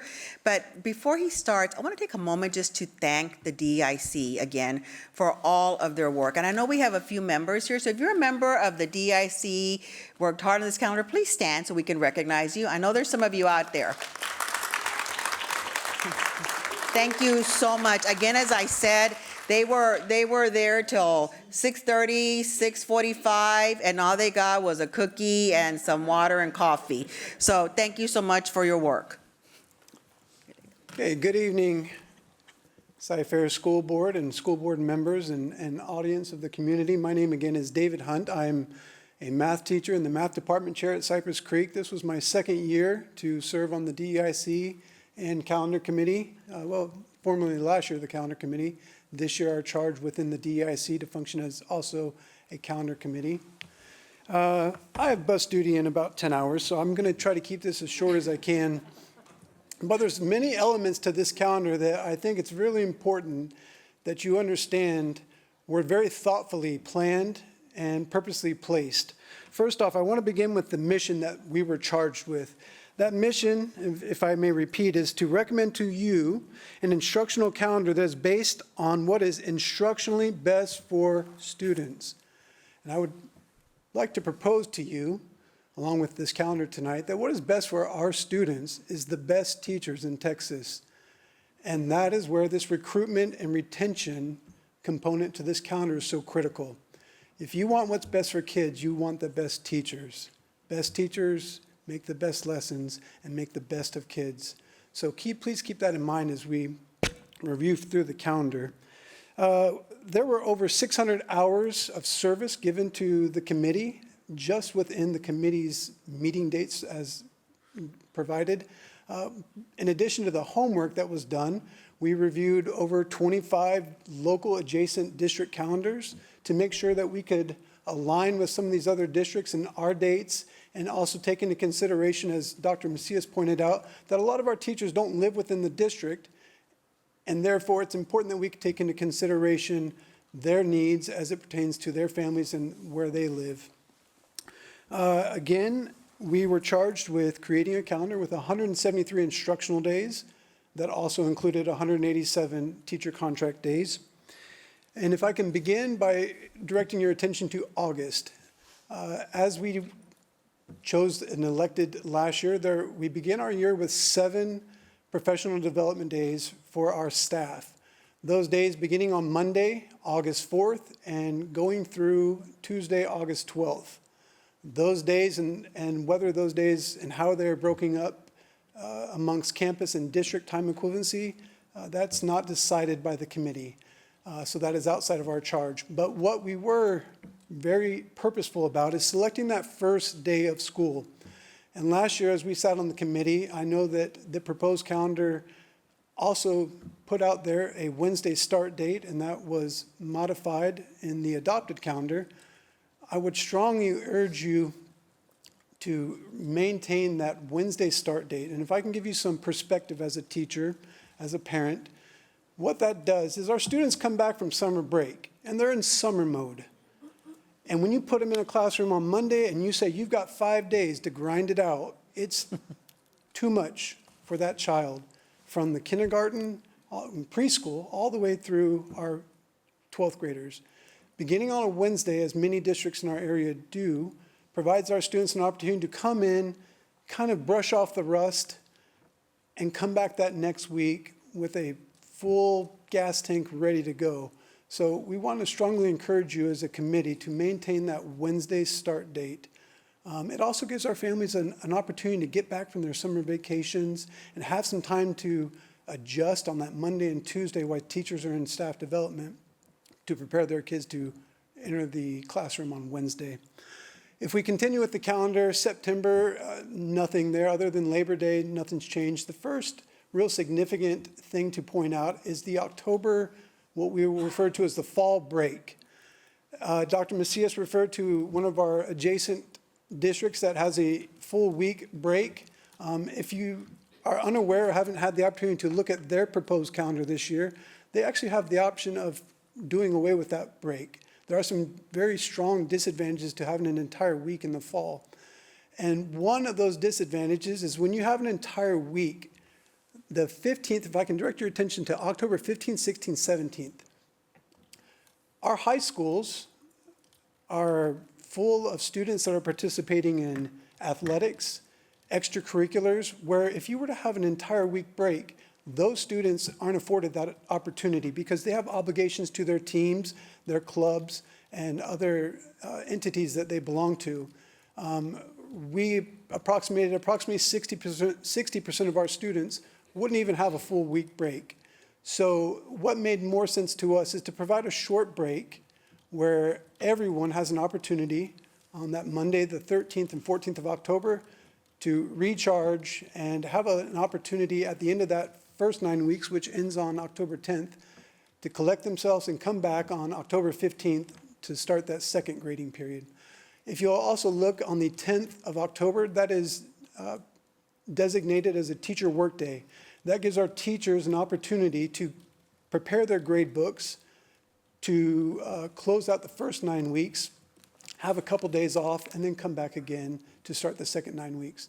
Run it forward. Dr. Macias already discussed the switch on November 3rd and 4th. November 3rd, originally November 4th was proposed to be a staff student holiday to provide our campuses to the community for Election Day. Obviously, as a work day, that wouldn't be too much of a problem. So we elected to switch the 3rd to a student staff holiday to create that 3-day weekend. and move the teacher workday to the 4th. Thanksgiving break hasn't changed. Christmas break, again, trying to balance the 2 semesters. We were able to actually close out the semester on the 18th. If you're a high school campus, a secondary campus, that's perfect. You take 1 final on Monday, then you take 2 finals Tuesday, 2 finals Wednesday, 2 finals Thursday, and you're done. It's a great calendar for the secondary, and at that point, I know our elementary teachers are ready to get out of the classroom too. Teachers would then return on January 5th to start their 2nd semester. That gives them 1 day of professional development to get themselves readied for the beginning of the spring semester, where students would then return on the 6th. That also gives students a day to prepare themselves to get back into the rhythm of school. Run it forward to February. February 13th is a professional development day. That could potentially be a campus time equivalency day where if teachers take opportunities to develop themselves over the summer, in conjunction with the 16th, they could create themselves a extra long weekend. For our students, that gives them a 4-day weekend where they, if you look at the month of January, February, and March, February is a long, hard, arduous period for them to endure, and that gives them a 4-day weekend to kind of split the difference between the start of the semester and spring break on the 9th. Spring break being on the 9th through the 13th, Dr. Macias did a great job of illustrating why that shouldn't be too big of a concern for you. I will tell you from my son's perspective, who's a freshman at Rice, he is not interested in spending spring break with me, as I don't believe many of our spring break students are. But the biggest concern we had in the committee were teachers saying, I struggle living in this district outside of Cyfair, trying to find childcare, trying to find the time to spend with my family who are on spring break a different week than we are. So we tried to align, and we elected as a committee unanimously to have our spring break the 9th through the 13th to give that opportunity to our teachers and our staff that live outside of Cyfair. April 3rd is our Good Friday student staff holiday. We tacked on the Monday as a time equivalency day, professional development day, to give our families an opportunity to have a 4-day weekend over Easter. Easter's on Sunday. Coming back from Easter, that's difficult. You may be with family out of town, and this provides them an additional day to get back safely and not have to feel rushed getting back into the classroom. Also, important to note, the testing calendar begins on April 6th. Beginning testing on April 7th is a window. There's plenty of opportunity for our administrators to begin that window on the 7th and not interrupt with any of our testing. And then running it forward, this is the most critical part of the calendar that I wanted to address because of the survey. In the survey you saw, people did not want to extend the year beyond Memorial Day. But there's some real elements to that that you need to be aware of. And these are primarily at the secondary level. Our elementary teachers, they're ready. But our secondary kids, they have some charges that extend beyond that Memorial Day. And I'll illustrate these for you. On the week of May 18th through the 22nd, that is our late AP testing window.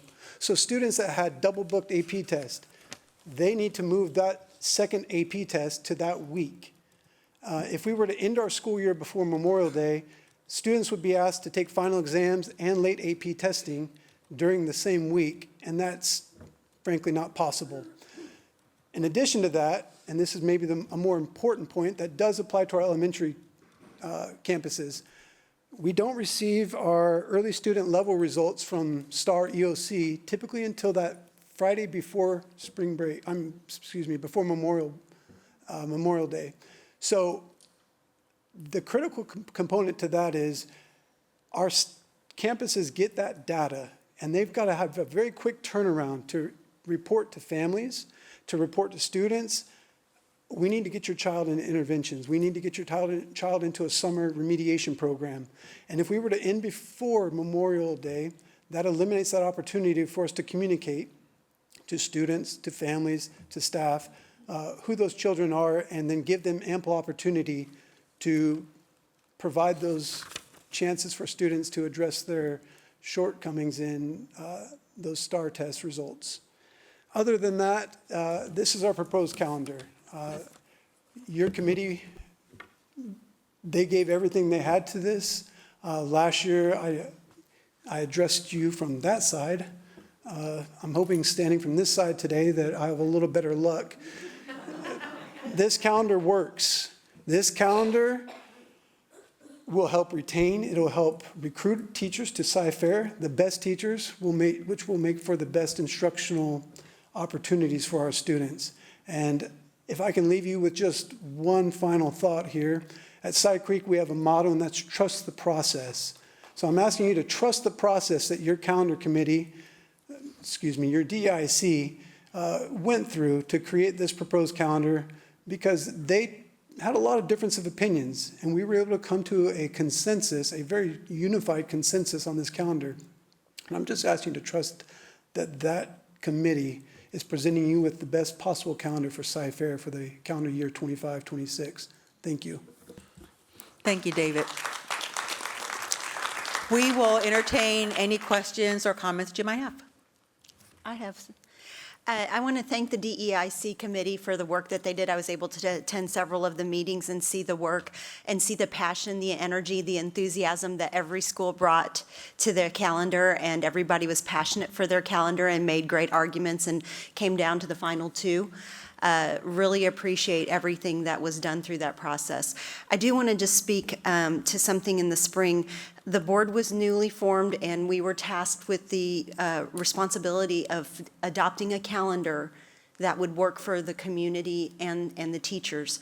And so moving with the date back 2 weeks was excessive to a lot of parents, and even teachers told us that had a vacation scheduled in August already. And we struggled with that because we know the DEIC committee took a lot of time and effort to plan out what they recommended. And I so thank you for going through that very detailed, thorough process for why you picked every single date. So helpful. But we had that responsibility. And so rather than go with a 2-week pushback of the start date, we went with a 1 week. And it was not to usurp the DEIC committee in any way, shape, or form. It was the feedback that we had received from the community. So we honor you, we thank you, we hear you. I think this is an excellent calendar. I love what y'all have come up with. I think it is fabulous that it's going to be a recruiting tool and it's going to meet more of the needs, and y'all came up with it, and I just think it's fantastic. So I thank you for your work and everybody that participated, the feedback that came back, the process that was offered through the district, and the feedback. So I just say thank you so much. I really appreciate y'all. Thank you. Justin?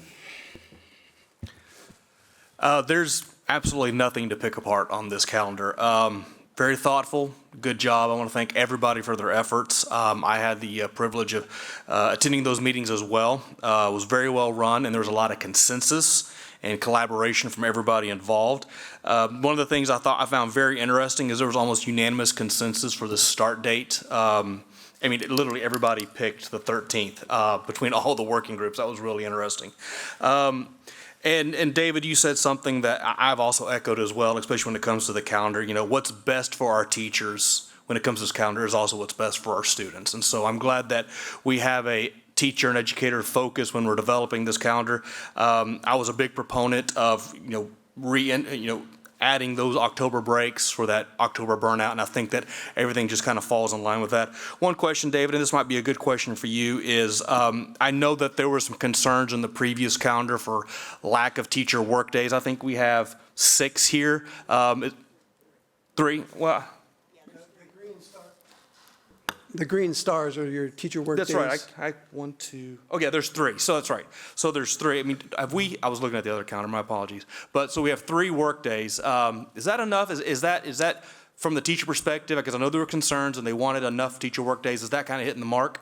So Dr. Macias has kind of a rule of thumb that a lot of our surrounding districts will, at the end of their grading periods, provide a half day for teachers to compile grades and get those in for submission. And if you were to add 4 grading periods together, that creates 2 days. So we, as a committee, felt that 3 days was even, I don't want to say generous, but it was adequate. More days, always better. If you're asking a teacher of bias to speak. We would much prefer teacher work days as to professional development days, but we also understand that those days are necessary to make us the best instructors that we can be. In the current iteration of the calendar, what we've created here is we can't go to a 4-day school year or 4-day school week, which a lot of people would love to push. But in a 36-week calendar as we have here, you have 13 weeks where you've in essence created a 3 or 4-day school week, primarily 4-day weeks, where teachers have an opportunity to get caught up and students have an opportunity to recharge. So there are 3 teacher work days, but the way the calendar is constructed, there's opportunities for teachers to catch up and be prepared that maybe previously didn't exist. Okay, thank you very much, and again, thank you very much for your efforts. Very good job, and I'm in support of the calendar as proposed to us. Thank you. Natalie, go ahead. I just also wanted to give a appreciation to the DEIC, those teachers who served. I want to honor the leadership of our administration team that led that process very well, and I'm very proud that as a system that we're prioritizing, understanding that our teacher recruitment and retention is a primary focus of how we create our calendars, because our teachers are our most critical resource, our most important frontline employees. So thank you very much to everyone in the process. I also have 0 questions about the calendar. Lucas, you have a question? Not a question, just a comment. David, thank you very much for relaying all the detail regarding every date that's significant on the calendar. So that really helps me understand the perspective of the community, the committee. I think this is a great calendar. I think this is going to meet the needs for our district. I'm excited about being able to apply it to our families. I think it's going to work well. So thank you very much for both to you and to the rest of the committee members that are here and at home for all of your time. Deeply appreciated for all of our teachers that are out there doing our best for our kids every day. I also wanted to say thank you to Dr. Killian and to Linda and the team, Dr. Macias, for after we voted on the calendar, we were asking for this to be done sooner rather than later to give people proper notice. And so I really want to say thank you to y'all for being so proactive about it, and the DEIC taking it on full charge and doing an excellent job. Thank you. I also want to thank you guys for putting this together. And again, everybody that participated in the committee, I really appreciate your time, your efforts, energy, and all this stuff. Dr. Macias, thank you so much for not having to delay this, to the second semester for us to, actually approve something, approve the calendar. But I also want to kind of throw this out there too. The 2 weeks, the 2 week earlier start date was kind of an issue for our renovation team as well. So we had a couple of schools that were going right up to the finish line. Plus, we didn't anticipate bad weather events, and Matt can kind of touch base on that. When you have millions of dollars of taxpayer money, we want to make sure that these jobs, get complete. They're not rushed. Does that make sense? So there was a little bit more that kind of went into that, where that 2 week jump was just a little bit going to be too tight. So I hope, and again, I apologize for the folks that were on the committee previously, but there's more to it than just approving that. But I also want to just let everybody know this was a great calendar. I think everything kind of fell into place for you guys. So I appreciate, again, everybody that participated in this. And, I agree with, with Dr. Macias. We talked about really with the teacher shortage, that we're experiencing, we really need to kind of focus on our retention efforts as well. So thank you so much for David for your presentation, Dr. Claiborne, and Dr. Killian as well. Thank you.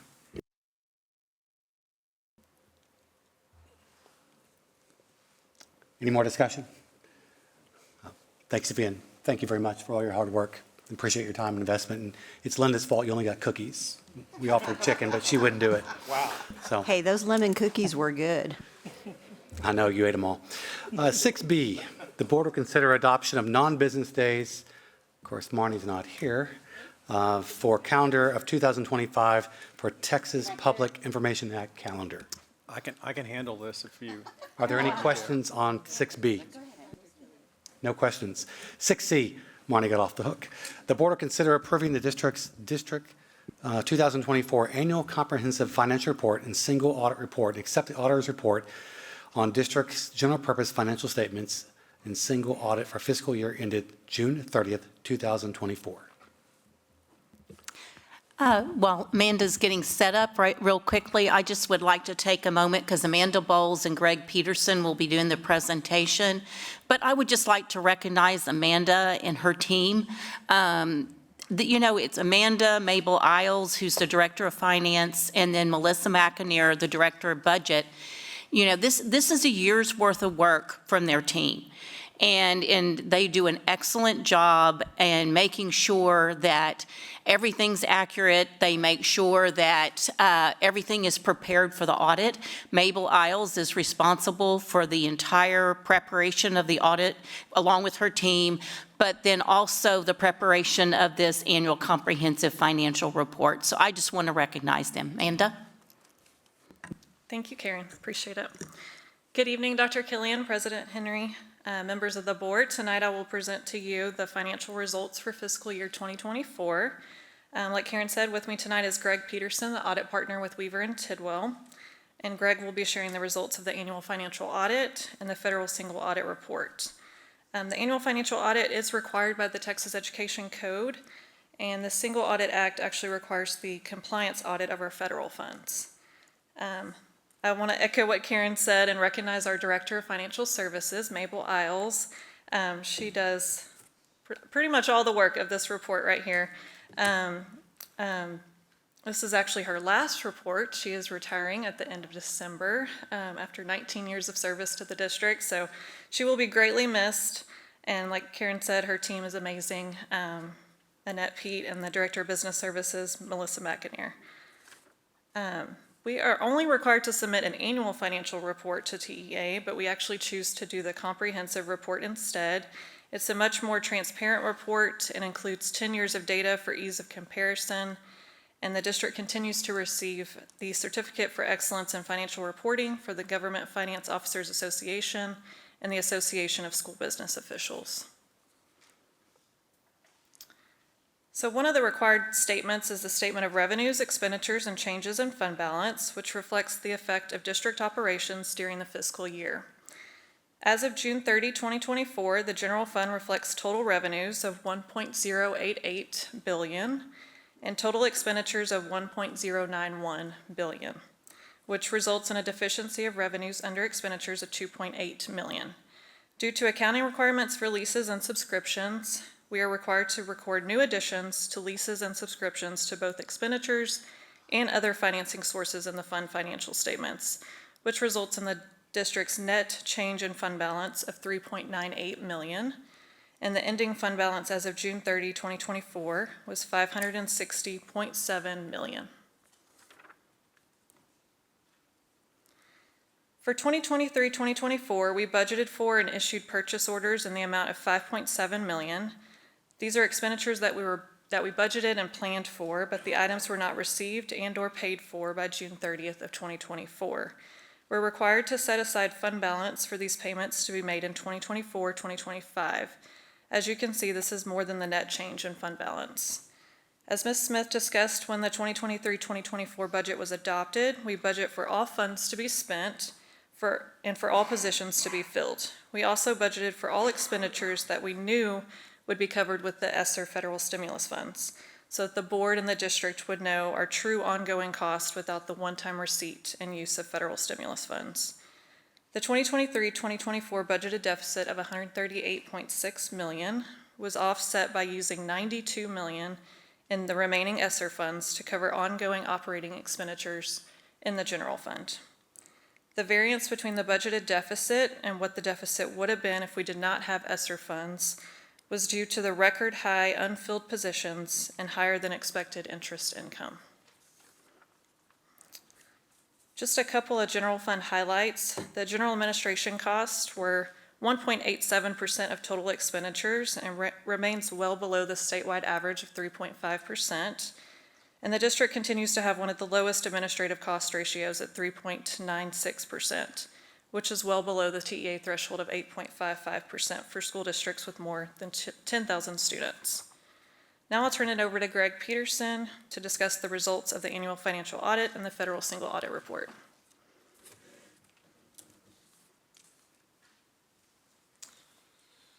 Thank you, Amanda.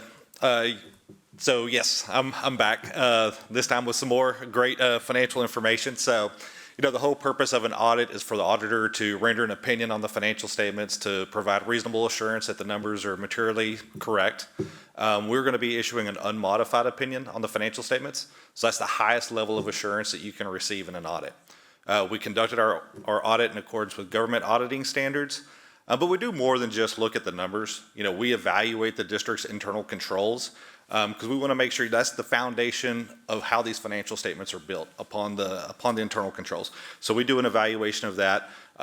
We did not identify any material weaknesses or significant deficiencies in internal controls. So when you hear you're getting unmodified opinions, you don't have any deficiencies in your internal controls, you really can't get better results than that from a financial statement audit. Let's see here. Amanda, how do I go to the next slide? So in addition to rendering an opinion on the financial statements, we also test the federal programs of the district. The programs that we tested were Title I, Title III, and special education. As part of that process, we render an opinion. We will be rendering unmodified opinions on our testing of those three programs. So we test compliance with federal requirements. We also test internal controls over compliance over those three programs. And one thing you may have noticed is that you probably don't see a familiar program listed there. You don't see the ESSER program. As Amanda mentioned, the ESSER is going to be going away, so we're going to get back to a more traditional rotation of your title programs, your special education, your child nutrition will be recurring programs going forward. So just to kind of parrot what Amanda said, with ESSER going away, your general fund is going to look different because ESSER was about $90 to $100 million of supplemental funds to your general fund that won't be in existence going forward. So just wanted to mention that. But again, as a board, you really want to hear those key terms, those unmodified opinions, those, you're in compliance with all your federal requirements. There's no material weaknesses. There's no significant deficiencies. So again, A+ audit, the amount of work that we ask so many questions during this process. We dig in all the crannies that we can. We, want to be sure that, when we render our opinion on these financial statements, it's very reliable. So again, I just want to say thank you to Amanda, to Karen, to their complete team. I'm really going to miss Mabel. I've known Mabel we've been working together for a long time, so I'm really going to miss her. I was sad to hear that she was retiring, but well-deserved. She's put in a lot of work. And when Amanda said she does a lot of the legwork of this 170-page document, it's a lot of time goes into that, and she loves it. So it's rare to find someone who loves it as much as she does. So she will be very, very missed. So anyway, I'm happy to answer any questions you may have regarding the audit. But yeah, that concludes my presentation. I think Amanda's here as well for any questions. So just for the audience, can you guys explain the standards against which you reviewed our financial controls and you formed the basis of this audit? Yeah, so government auditing standards requires that we obtain an understanding of your internal controls. So when we do that, we approach that from a risk-based approach. So we want to really get a strong understanding of those transaction cycles that are most significant to the district. So cash disbursements, so your expenditures, and also your payroll. So those are two key transaction cycles that we test in detail and evaluate your internal control processes. For Karen, can you describe the relevance of this audit and how it applies to future bond ratings and future interactions with the broader investment community? Well, yes, because we do have to present as part of, whenever we do a bond sale, part of our official statement that includes our annual financial report. So having a good, no findings and good results related to our annual financial report makes a difference in the success of our bond sales and the reduction in our interest cost whenever we do have a bond sale. In your experience, sir, when you're evaluating other school districts, how do we rate on average across districts of our size? I would say comparatively to other districts of your size, y'all don't receive as many findings in the control deficiency area, I would say, compared to your other larger districts, compared to your Houston ISDs or your Dallas ISDs. Y'all come in with less deficiencies. Again, I think that is directly attributable to the great accounting staff that you have. Other questions? I just want to confirm, Karen, that these documents will be posted online on the district website. Yes, the annual, we are actually required to post the annual comprehensive financial report on our website. So it'll be posted once the board approves it. Yes, thank you. So I just want to make the public aware that they're welcome to dig through the document and that we share this information in the spirit of full transparency.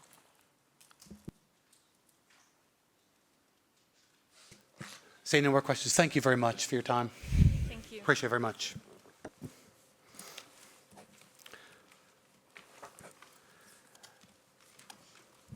D, the board consider approving the budget amendments for the period ending July 1st, 2024 through September 30th, 2024.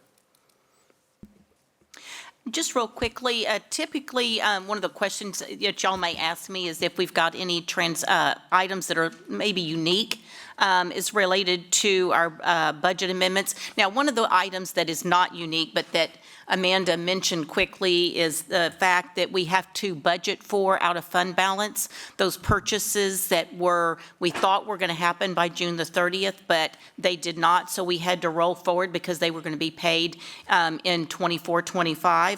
But also, we allocated funds for software renewals of some of our instructional materials. And typically, sometimes we've been able to utilize the instructional materials allotment for this. However, because due to our textbook adoptions that are coming up, there wasn't sufficient funds available for this. So you will see a budget amendment of $6.4 million for that. And there's also a budget amendment for transportation mid-year pay increase. So I'm going to turn it over to Matt Morgan where he can share more information. Thank you.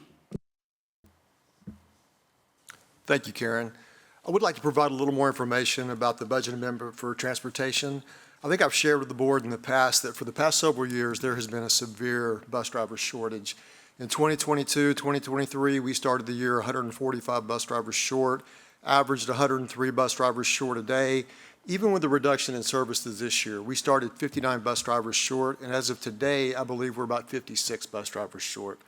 So transportation is a little bit different than other departments. In child nutrition, if they're short-staffed, you can close a serving line.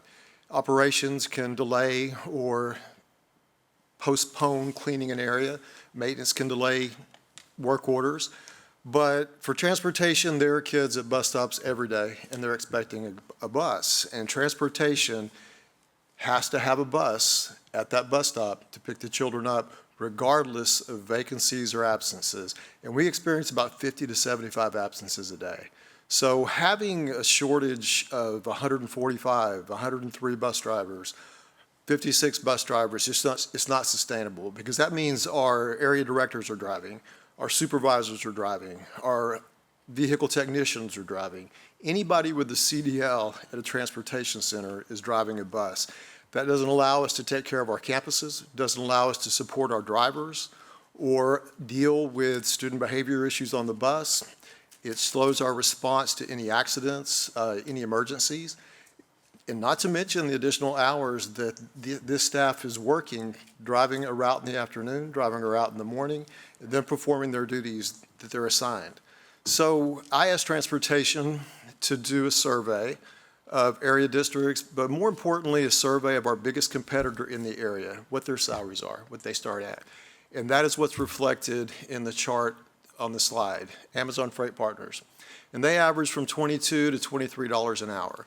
Our current rate is $19 an hour for a starting bus driver. That is the second lowest in the area.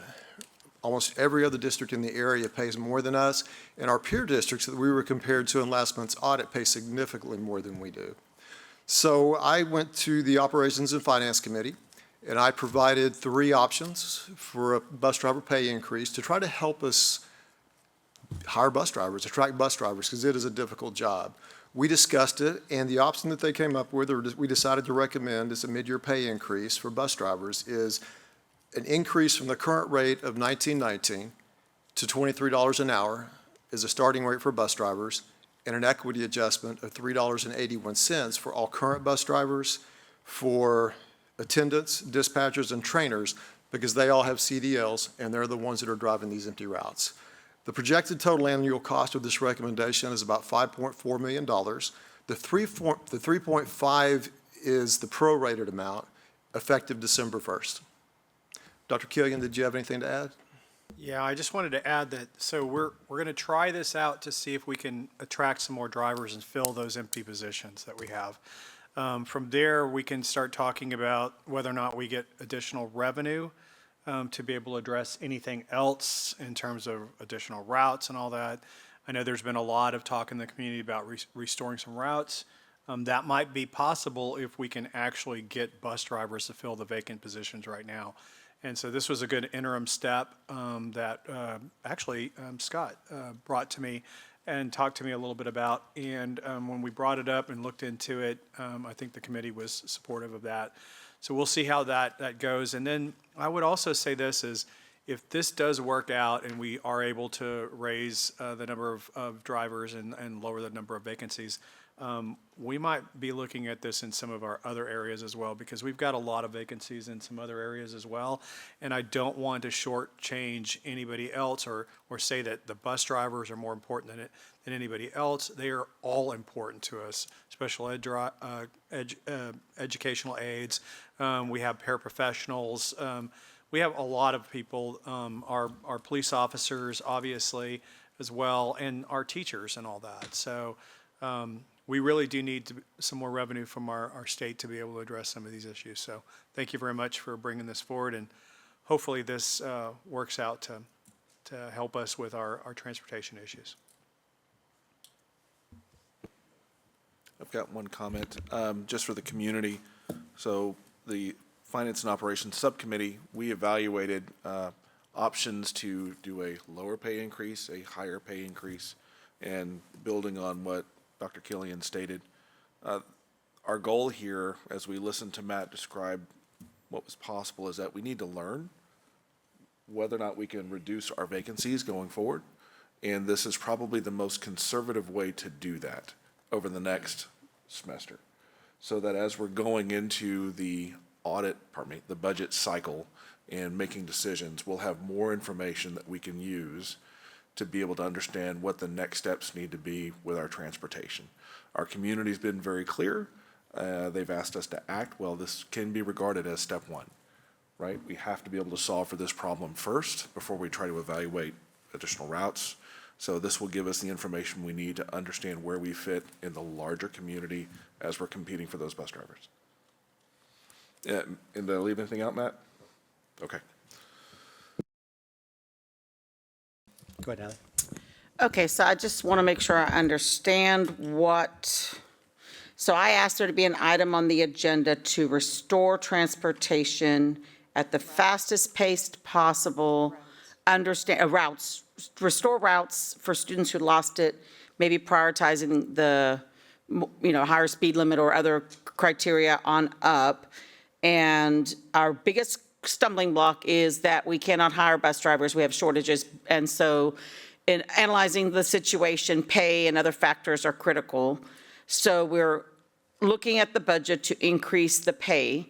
This amount, will it only cover increasing pay for the existing routes, or would this have money for us to add routes in? Because my request was an item on the agenda that said to add routes back. So where are we at with this money and this budget increase, and what would the process look like, and how fast would that process happen for families that are looking to, at situations walking or having to walk or not have bus this year to school? So the reason we selected this rate is because we need to be competitive with the Amazons. We don't lose a lot of drivers to surrounding districts. It's mostly, I think we lost a driver today. He went to be a limo driver. I don't know what he's making, but I'm sure it's more, and he's probably not doing a split shift and gets to work more than 177 days a year. The key to adding routes back is going to be to attract bus drivers. And as we attract bus drivers and the resources become available, we'll meet with Dr. Smith to see where we're at. And then we'll bring that back to the committee, to the superintendent, and he'll give us, actually to the superintendent, he'll give us some direction as to what he wants to do. But the key is to add bus drivers. We have to attract bus drivers. We have to fill the 60 positions. If we were to go back and reinstate all the routes, that would be, we would be 150, 175 bus drivers short. That's a tall task because, as we explained to you when you came over and met with us in transportation, it is a process for hiring bus drivers, training bus drivers. At this rate, we're hoping that we can attract bus drivers possibly from other places where they're already trained. And it will shorten the time frame that we can put them into a bus. Did I say that quietly enough, Kane? Okay. So this is the first step. And I do want to thank the high-quality transportation staff and you, Matt, and the team. We did have the opportunity to visit and understand more about everything, and there's just zero questions about the quality in the operations and the thoughtfulness and the preparation and even the environment, the culture, and the attempts to really make it a place for our drivers to be attracted to, and money does speak. But I guess I'm still concerned. I guess if we do well with this, is there literally, do we have a path? I asked for an item to say, hey, we would as a board restore transportation routes where we could. But at this point, is there even a path to restore them beyond what is in the cut budget from last year? Like, is there even a path to allow, should we get a great response, for people who lost their route this year to get their route back? If we hire drivers quickly enough, we could bring that back to the committee. So Matt, can I ask on that question, build on that? Let's say we approve this and it gets going through December, correct? I would like it effective December 1st because that allows us to get the information out, start getting applications. And so bus driver applies for the position. What is that length of time to get them trained, certified? How long does that take? I'm going to let Dr. Smith answer that. I mean, there's a time period, right? It's not like next day they're working. No, it's 6 weeks. And I'll say, as he walks up, that was, seeing how few, it is quite a rigorous process as far as what you have to qualify for, your background, and then your driving and all that. So what was that percentage, Dr. Kane? Was it like 2 out of 10? It was about 2 out of 10, yes, So ma'am, when they of the apply, the whole applicants. process, it's 2 out of 10. So I do love this idea of being able to steal. And I would encourage every board member, if you haven't done it yet, take the simulator and go do that as well. It's very difficult. It's very challenging to pass that. We'll make it interesting for you when you come on the simulator, but it is about 4 to 6 week time process from application, coming in for training, going through the certification programs, going through the 80 hours of federally required CDL training, the 5 written tests, and then the driving test. And of those people who come in that 6 to 8 weeks, how many actually typically in a typical run make it through the process? 20% at best. 20%. 20% of the applicants actually make it through Just want to make sure. training. So 100 people, you're going to get. At best, yes, sir. I think that the numbers that Kane shared the other day, and I sent this presentation to the board, you've already received about 500 applicants, and out of that 500 applicants, a portion of them were drivers, part of them were attendants, and you were able to hire or get 40 or 50 through training, and of that 40 or 50, maybe 30 actually made it behind the wheel, if that puts it help. Is that Yes, sir. about right? Just last year, we received a total of 291 driver applications. We were able to hire 58 of those to actually complete training and get behind the wheel of a school bus. Over 170 of those were not approved for whatever reason, whether it be in their driving record, the background check, pre-employment testing, things of that nature. I understand the data. I'm just making sure you say it out loud so everyone can hear it in the room. For sure. Thank you. I want to say thank you for the tour that we had for the Transportation Department, and I recommend that the rest of the board go over. It's a super impressive group that you have assembled there, and the excellence and the fun and the passion that they have there, it was really wonderful to see and to sit down and visit with them.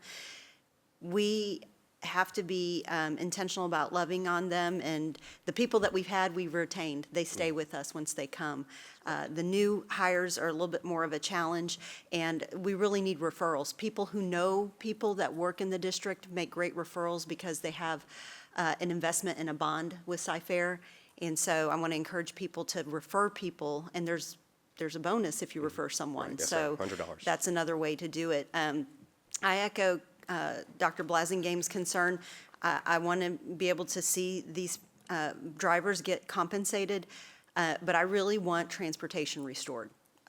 I just feel it's so important that we make that commitment as a board to our community. We've heard very clearly this is a huge concern in our district. Safety is the number one reason. And so I thank you for what y'all have been able to do and continue to do.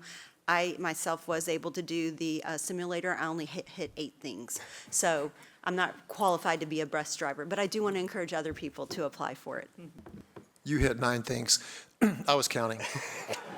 Before Dr. Smith. That's when we put you through retraining. Before Dr. Smith sits down, I would like to compliment Dr. Smith. If you were to do a nationwide search for transportation director and you wanted the most qualified person, that's the gentleman right there. Thank you.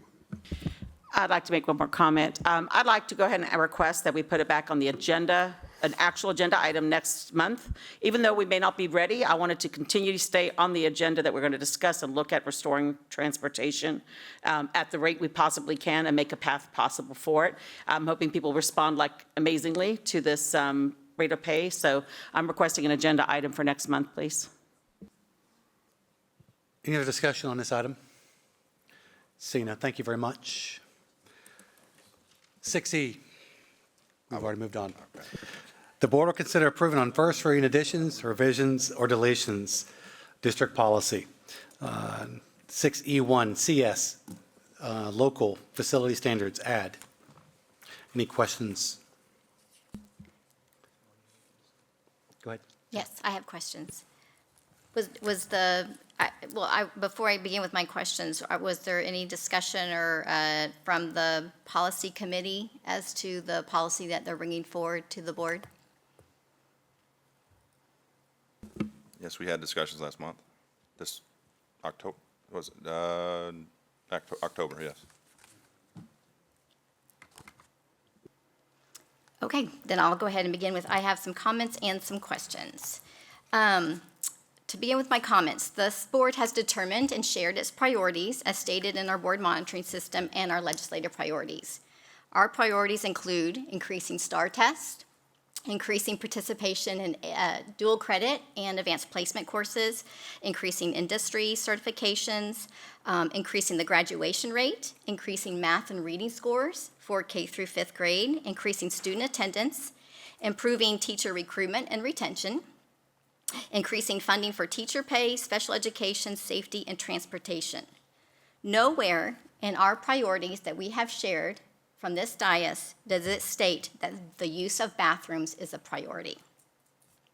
According to notes from the policy subcommittee meeting on September 23rd, it says, quote, Todd LeCompte discussed concerns with bathroom use in Cyfair ISD. Todd LeCompte discussed community concerns related to safety, specifically female students when biological male students are allowed to use restrooms. In the past 3 years, when 4 of these board members have sat here on this board, I am aware of 0 concerns or issues regarding bathroom usage in our schools. To my knowledge, and I have confirmed with administration, there have not been complaints or concerns expressed to the administration or to the board regarding bathroom use. If there had been, this board would have been notified, and it probably would have been on the evening news. I do not believe that this is a real concern. Good school boards don't govern by gossip or make rules based on rumors. As trustees, we ask questions like, how does this policy support our mission to provide educational opportunities for all CFISD students? Now we must also ask, is this policy driven by our mission as a public school district or by personal beliefs and agendas? I have a concern also with this policy regarding litigation. There have been several lawsuits by students against school districts around the country on this very issue. At least 2 federal appeals courts have ruled in favor of the student based on Title IX and the 14th Amendment. The U.S. Supreme Court has declined to hear appeals from the school districts in those cases, including as recently as January 2024, leaving those rulings in place. Only 1 federal appellate court has ruled in favor of a school district on this issue that I'm aware of. 2 additional federal appeals courts have dismissed claims that allowing students to use bathrooms that match their gender identity rather than biological sex assigned at birth violates the constitutional or privacy rights of other students. I also understand there have been several lawsuits filed seeking to prevent enforcement of Title IX guidance issued earlier this year that prohibits discrimination on the basis of gender identity by school districts that receive federal funding, and injunctions have been issued covering 26 states, including here in Texas. This is obviously a hot button for some people. My questions are, was there discussion regarding this policy opening up our school district to litigation? Was there discussions by individual board members with outside counsel regarding the potential implications of this policy? Was there any discussion of waiting to see if the U.S. Supreme Court takes up this issue and how it rules? And why would you want to invite litigation against Cypress-Fairbanks in our school board? This board seems to pride itself on being data-driven. Another question I have is there any data to suggest that this policy is needed or that it is needed now? Have there been any formal complaints by parents who have students in Cypress-SD or by students themselves regarding actual instances where this policy would be needed to protect the safety and privacy of other students? Those are my questions for now. Marty, is this how our current guidelines our guidelines right now as far as use of locker room, bathroom facilities, is this our current guidelines, how we're operating right now? We're just putting this into policy to kind of codify what we're currently doing?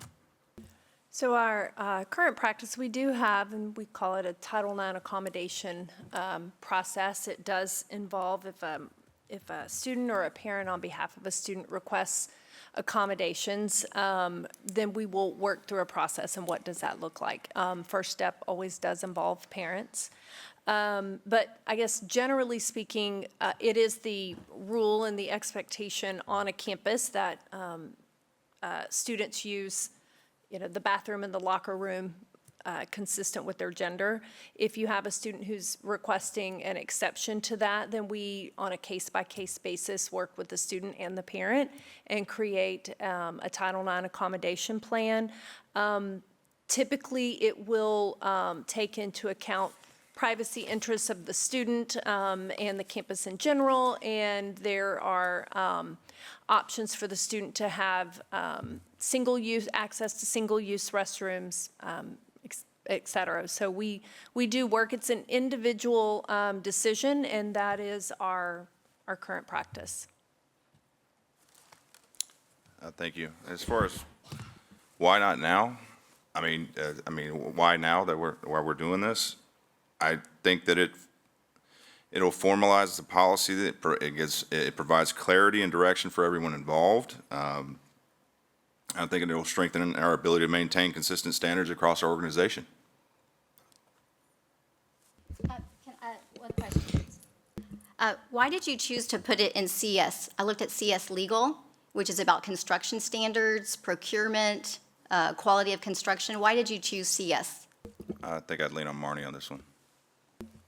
In looking at really just trying to address the primary concern, which was facility use, my recommendation in looking at the policies and looking at other districts that have policies similar to this, which were shared with the policy committee, making it as precise, I guess, as possible. I recommended that we do CS, which is a facility standard, as opposed to some of the other policy provisions that honestly were broader, that addressed more issues and concerns. Do I have the floor? Mr. President, okay, thank you. I appreciate this policy coming forward. In fact, I have proposed some policy maybe is broader to the point of council. And that is based upon the concerns I hear in the neighborhood, in the community, at events. People ask me questions about whether their students are protected. Mostly fathers ask me about their girls in situations. And Marnie, you just said something that is why, and to Todd's answer. So you said it's an individual choice. Who do you mean it's an individual choice of? Like the principal?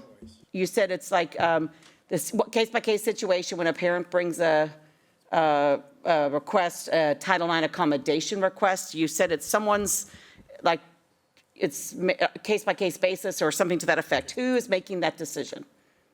So I may not have been as precise in my words as I plan to be. What I'm saying is that as any accommodation, when it is brought forward, it's an individualized decision regarding that student. So just like we have accommodations under other provisions, 504, for instance, those decisions, we don't have like a standard response to a student that's in 504. And so that's what I mean. If we have a student either directly and or through the student's parent that asks for accommodations, then step one is that we have a meeting, involve the parent, and have a conversation about what is it that the student or the parent on behalf of the student, what is it that they're seeking in regards to exceptions or accommodations, and then we look at it overall, then we create an accommodation plan, and we notify the individuals that need to assist and support with the accommodation plan. So by creating this policy, we're just making sure that that individual accommodation plan has some grounds upon which what is not possible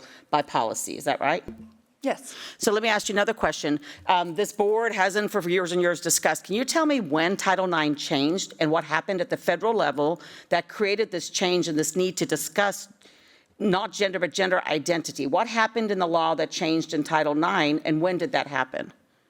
Oh gosh, Title IX's been, I would call it a moving target for at least 4 years. So there were provisions, the Title IX accommodations went through their most recent greatest change in the summer of 2020. And then there was guidance from the U.S. Department of Ed in late 2021 with some more specific guidance in I'm doing this off the top of my head. I want to say 21, that specifically addressed some of the things such as gender identity and sexual orientation in regards to the purview of Title IX. There were some court cases in our circuit and across the state that challenged the rulemaking process for that, because in order to, similar to state, but in federal law, in order for a regulatory agency to enact regulations based upon the law itself, there has to be a process. And so in 2021, there were some Dear Colleague letters, which you may know are similar to the administrator address letters. So you think about that at the state level. This was at the national level. And so the Dear Colleague letters gave some interpretive guidance regarding the applicability of Title IX. And so we actually created some guidance internally in the school district based on that. And then there were some court interventions that challenged, can you, through a Dear Colleague letter, do what is considered to be a regulatory, like through regulations, because there's a rulemaking process, there's comments, opportunity for input and revision. And so then I would say in my Title IX expert is right here. He's probably cringing that I'm butchering this a little bit, but then the new regulations for comment were issued in 2023, and then they became effective this spring of 2024. They incorporated because they went through the process, the rulemaking process, they incorporated the guidance from the Dear Colleague letter. However, and so we made a bunch of changes, and then those were enjoined. And so, I don't remember the question you asked me, Dr. B. So basically, thank you. I love I can come. So what, basically, this is new. Gender identity was never in Title IX. It was gender. And then there's been this whole legal process that has come on, and now we sit at a new time and a new day at this dais. It's not this last 3-4 years of complaints that came to this board or didn't come to this board. We're in a new time legally based on this process of revising and Dear Colleague letters and all the other legal process. So now Title IX no longer says I protect gender. It says I also protect gender identity, which is defined as, one definition I was looked up to see, it refers to the notion, or it says actually the subjective notion that one can have an internal sense of gender that can be male, female, or something else separate and distinct from one's sexed body. This concept should not be confused or conflated with sex. So my point is the definition changed of Title IX, so we're having this discussion about policy because we're facing a new legal landscape. Is that true? It is true in that the applicability, and that's kind of maybe how I was using it earlier, but the definition, as you've kind of referenced, is true, that it has evolved since it was first enacted in 1972. It really was, in that context, it really was more about equity in athletics is really how it started. However, it has, up through our Supreme Court, the non-discrimination provisions on the basis of sex has been interpreted by our courts and has been judicially expanded, not textually, like through legislation, but judicially. And that's not uncommon. The Supreme Court, and it's, one of the 3 branches, it will interpret law. And so Title IX is an example of one of those laws that over time has been expanded judicially and then administratively as well through regulation. And so that is something that since 2021 has been a relatively new explicit interpretation, although there were some court cases going back to a companion law called Title VII. It's in the employment context that uses some similar verbiage that started kind of the conversation about equivalent application under Title IX. So it's not explicitly the last 2 to 3 years, but in regards to Title IX and explicit guidance from administration, you are correct that that's relatively recent. So I was a principal, and guess what? I dealt with all kinds of beautiful young people, and I loved each of those young people, and I served them the best I knew to serve them. And so if I had students I needed to deal with, I had my own restroom in my office, and that was absolutely open. It was a single-use stall. So, but I wouldn't want it left on me today as a principal. This issue is too wide open. It's new legally, and so I feel like us creating policy that allows everyone to understand and know the regulations within which we do those, then have those accommodation conversations. I think that's the best to me. If I want to Todd's discussion about consistency, to me, I feel like this allows for that, and I don't think that it's fair to leave that in the back of our principals or others because they have a lot of things to take care of and the goals that we have set, as Julie mentioned, about our academic goals and our things we need to accomplish as a school system. So thank you for answering why now, and I'm fully supportive of us having standards. And I just want to add, when I'm in the community, I meet parents constantly, and we talk about a wide range of issues, a wide range of topics that that they're maybe have a question about or have concerns about. So if I bring it up in my policy committee, it's because a parent talked to me about it beforehand. So I'm doing my job as a trustee to basically bring that discussion up. I think. Again, I've even had teachers have approached me on this as far as do we even have a standard policy or anything like this? So I think our focus should be on bringing clarity and structure to where it's needed. And I think that ensures that our policies will align with our best practices, and that's going to support our staff and our organization as a whole. So, I mean, I hope that answers your question a little bit, and brings a little bit more clarity to why this topic even came up. Thank you for that. I also hear comments and questions in the community, and I can typically answer them.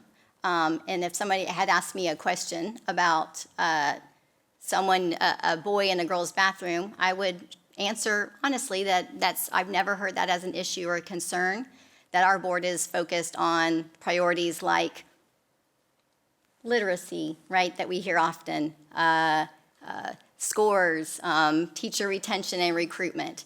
I do have some concerns. I'm hearing two different things. Marnie has shared that we have a process that has worked for years. It is parent-driven. The parent typically approaches the campus. What this is doing is it's moving towards a board policy-driven process. So I'm just thinking out loud in terms of application. Boys are fighting in the bathroom, right? In middle school, that happens all the time. A boy calls another boy, oh yeah, well you're a girl, you're gay, which seems to be great insults if you're a middle school boy.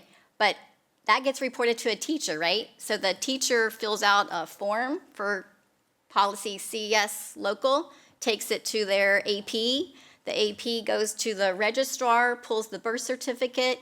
They go to the nurse to do a gender examination to make sure it matches the birth certificate, and then when does the parent get involved?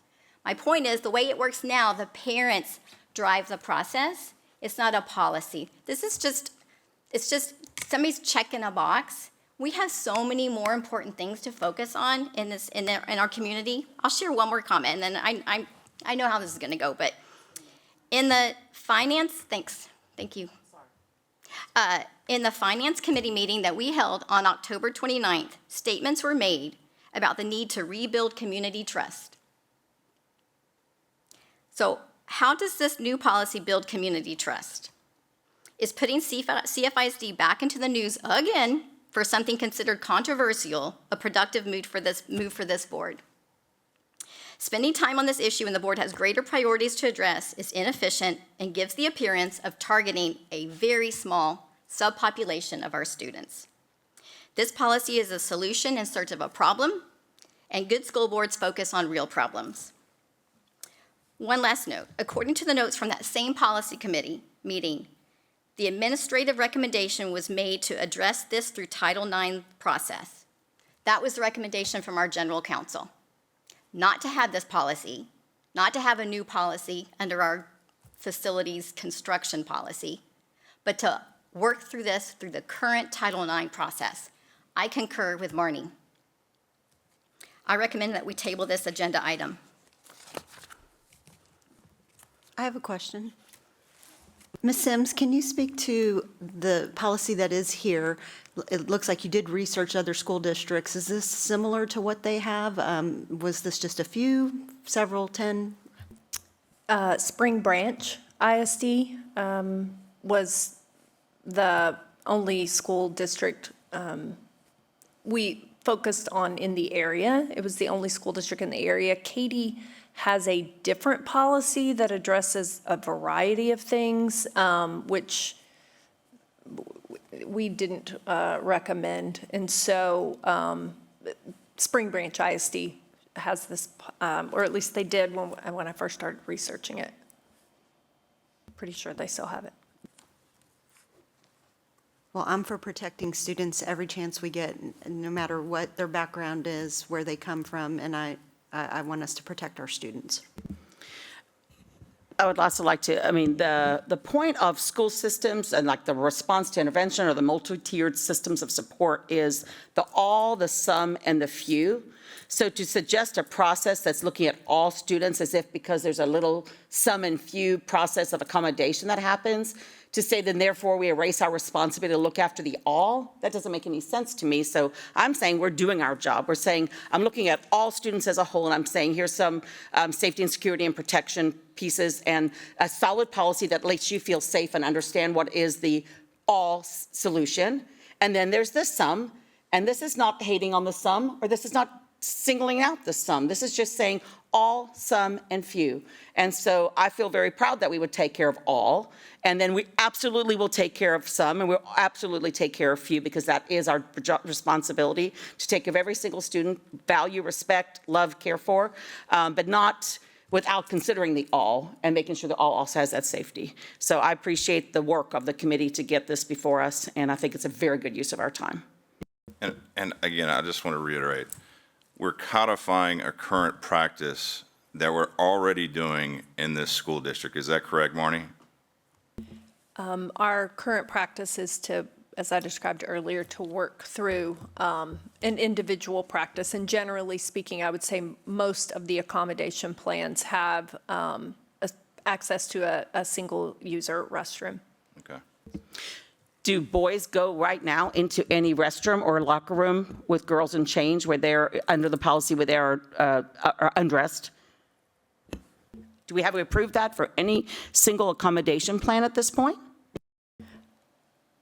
Can you ask me that again? I don't think I understand what you're I know, asking me. so we're not talking about any individual particular students, so it's not private, but I'm saying, have we approved accommodation plans? Will we allow people of the opposite sex to go into a locker room or a bathroom and change or be undressed or some level of undress in the opposite sex? Like, do we have boys who right now go in and have an accommodation to go to a girls' locker room, or girls who have an accommodation to go into a boys' locker room or restroom? Well, we would be talking about students who we're talking about, so you would say a transgender female, for instance, and you're asking about a transgender female and access to sex-segregated facilities consistent with the student's gender identity. Because when you're saying boys into, like, so. Okay, yes. I'm just making sure I'm answering the question that's asked. Are biological males able to go into girls' locker rooms right now in our current practice? And are biological, by the definitions, I could read you a definition if you need me to, but I think y'all have looked at that probably. Is that current practice that we do have that? So I'm going to answer what I think you're asking me. Do we have accommodation? We have accommodation plans in place. I'm not aware of any current accommodation plans, for instance, that have a transgender male student, for instance, generally in the male locker room. So did I answer that correctly? Or a transgender female generally in the female locker room. But we do individualize, and we may look if they are, well, they wouldn't be playing a sport in our state. But if they were, we would come up with a way for them to be able to participate. Otherwise, so maybe locker room wasn't the best example, but we would come up with a way for them to continue to participate. We'd make an individualized determination and plan. So yeah, one of my good friends' daughter played football at Aragon Middle School, and they did a great job of sorting it out, but it didn't let her change with the boys. And so what you're saying is accurate, that we're codifying what we currently do in this policy. Yeah, that is consistent with our current practice. Thank you. I think everyone's had an opportunity to speak. One last thing I will ask Marnie, if I read the policy again, this does make accommodations for kids within our district, reasonable accommodations as it currently sits in the current policy as proposed. Is that correct? Correct. A couple of things we noted that consistent with state and federal law, because we always, if there is a provision or a change, we want to make sure our policy is consistent. So we said consistent with state and federal law. And then at the end, we do say that there can be, individual accommodations that are considered. And you're asking me, right? Yep. And the last thing I'll ask is, you currently, as I remember, I had this conversation a long time ago because I've dealt with this very personally. I'm not going to go into a lot of details, but you do currently, I think you and Harry, you have meetings with principals and discuss this exact policy at a principal level, but not at a district-wide level today, correct? Can you explain that, how you do that today? Yeah, so this is my Title IX sidekick over here, but we do district-wide training at the district leadership level. Right. So principals, but that's also going to include coordinators, Christina's team, anybody that's going to support campuses. But I don't go into campuses and train individual staff members. Harry is my Gal Friday or Guy Friday. And so if it's a very complicated question or situation, I usually punt it to Harry. So he will work individually with principals, assistant principals, DIs, through every aspect of Title IX, because there's a lot of aspects actually to Title IX. And so, yeah, so we will support them individually as needed.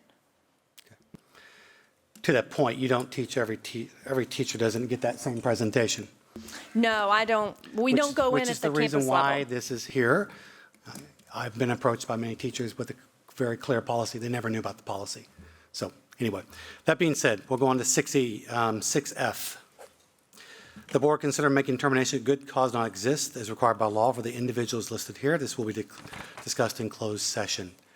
In 6G, the board will consider level, level 4 appeal for a level 3 decision. The item will be discussed in closed session. I will not be here Monday night because I will be attending with the other bands at UIL competition, wishing all our 3 bands very well success in that endeavor. Right now, I think Cy Woods was winning the Bridgeland game, so big game tonight. Hope them well for both teams, even though I have a favorite in that game. But anyway, I would like to thank everyone being here tonight. Thank you for your patience. Chief, we did not make 8:30, but I would like to thank you for those watching at home. May I please get a motion to move into closed session? So moved. Second? Second. All those in favor?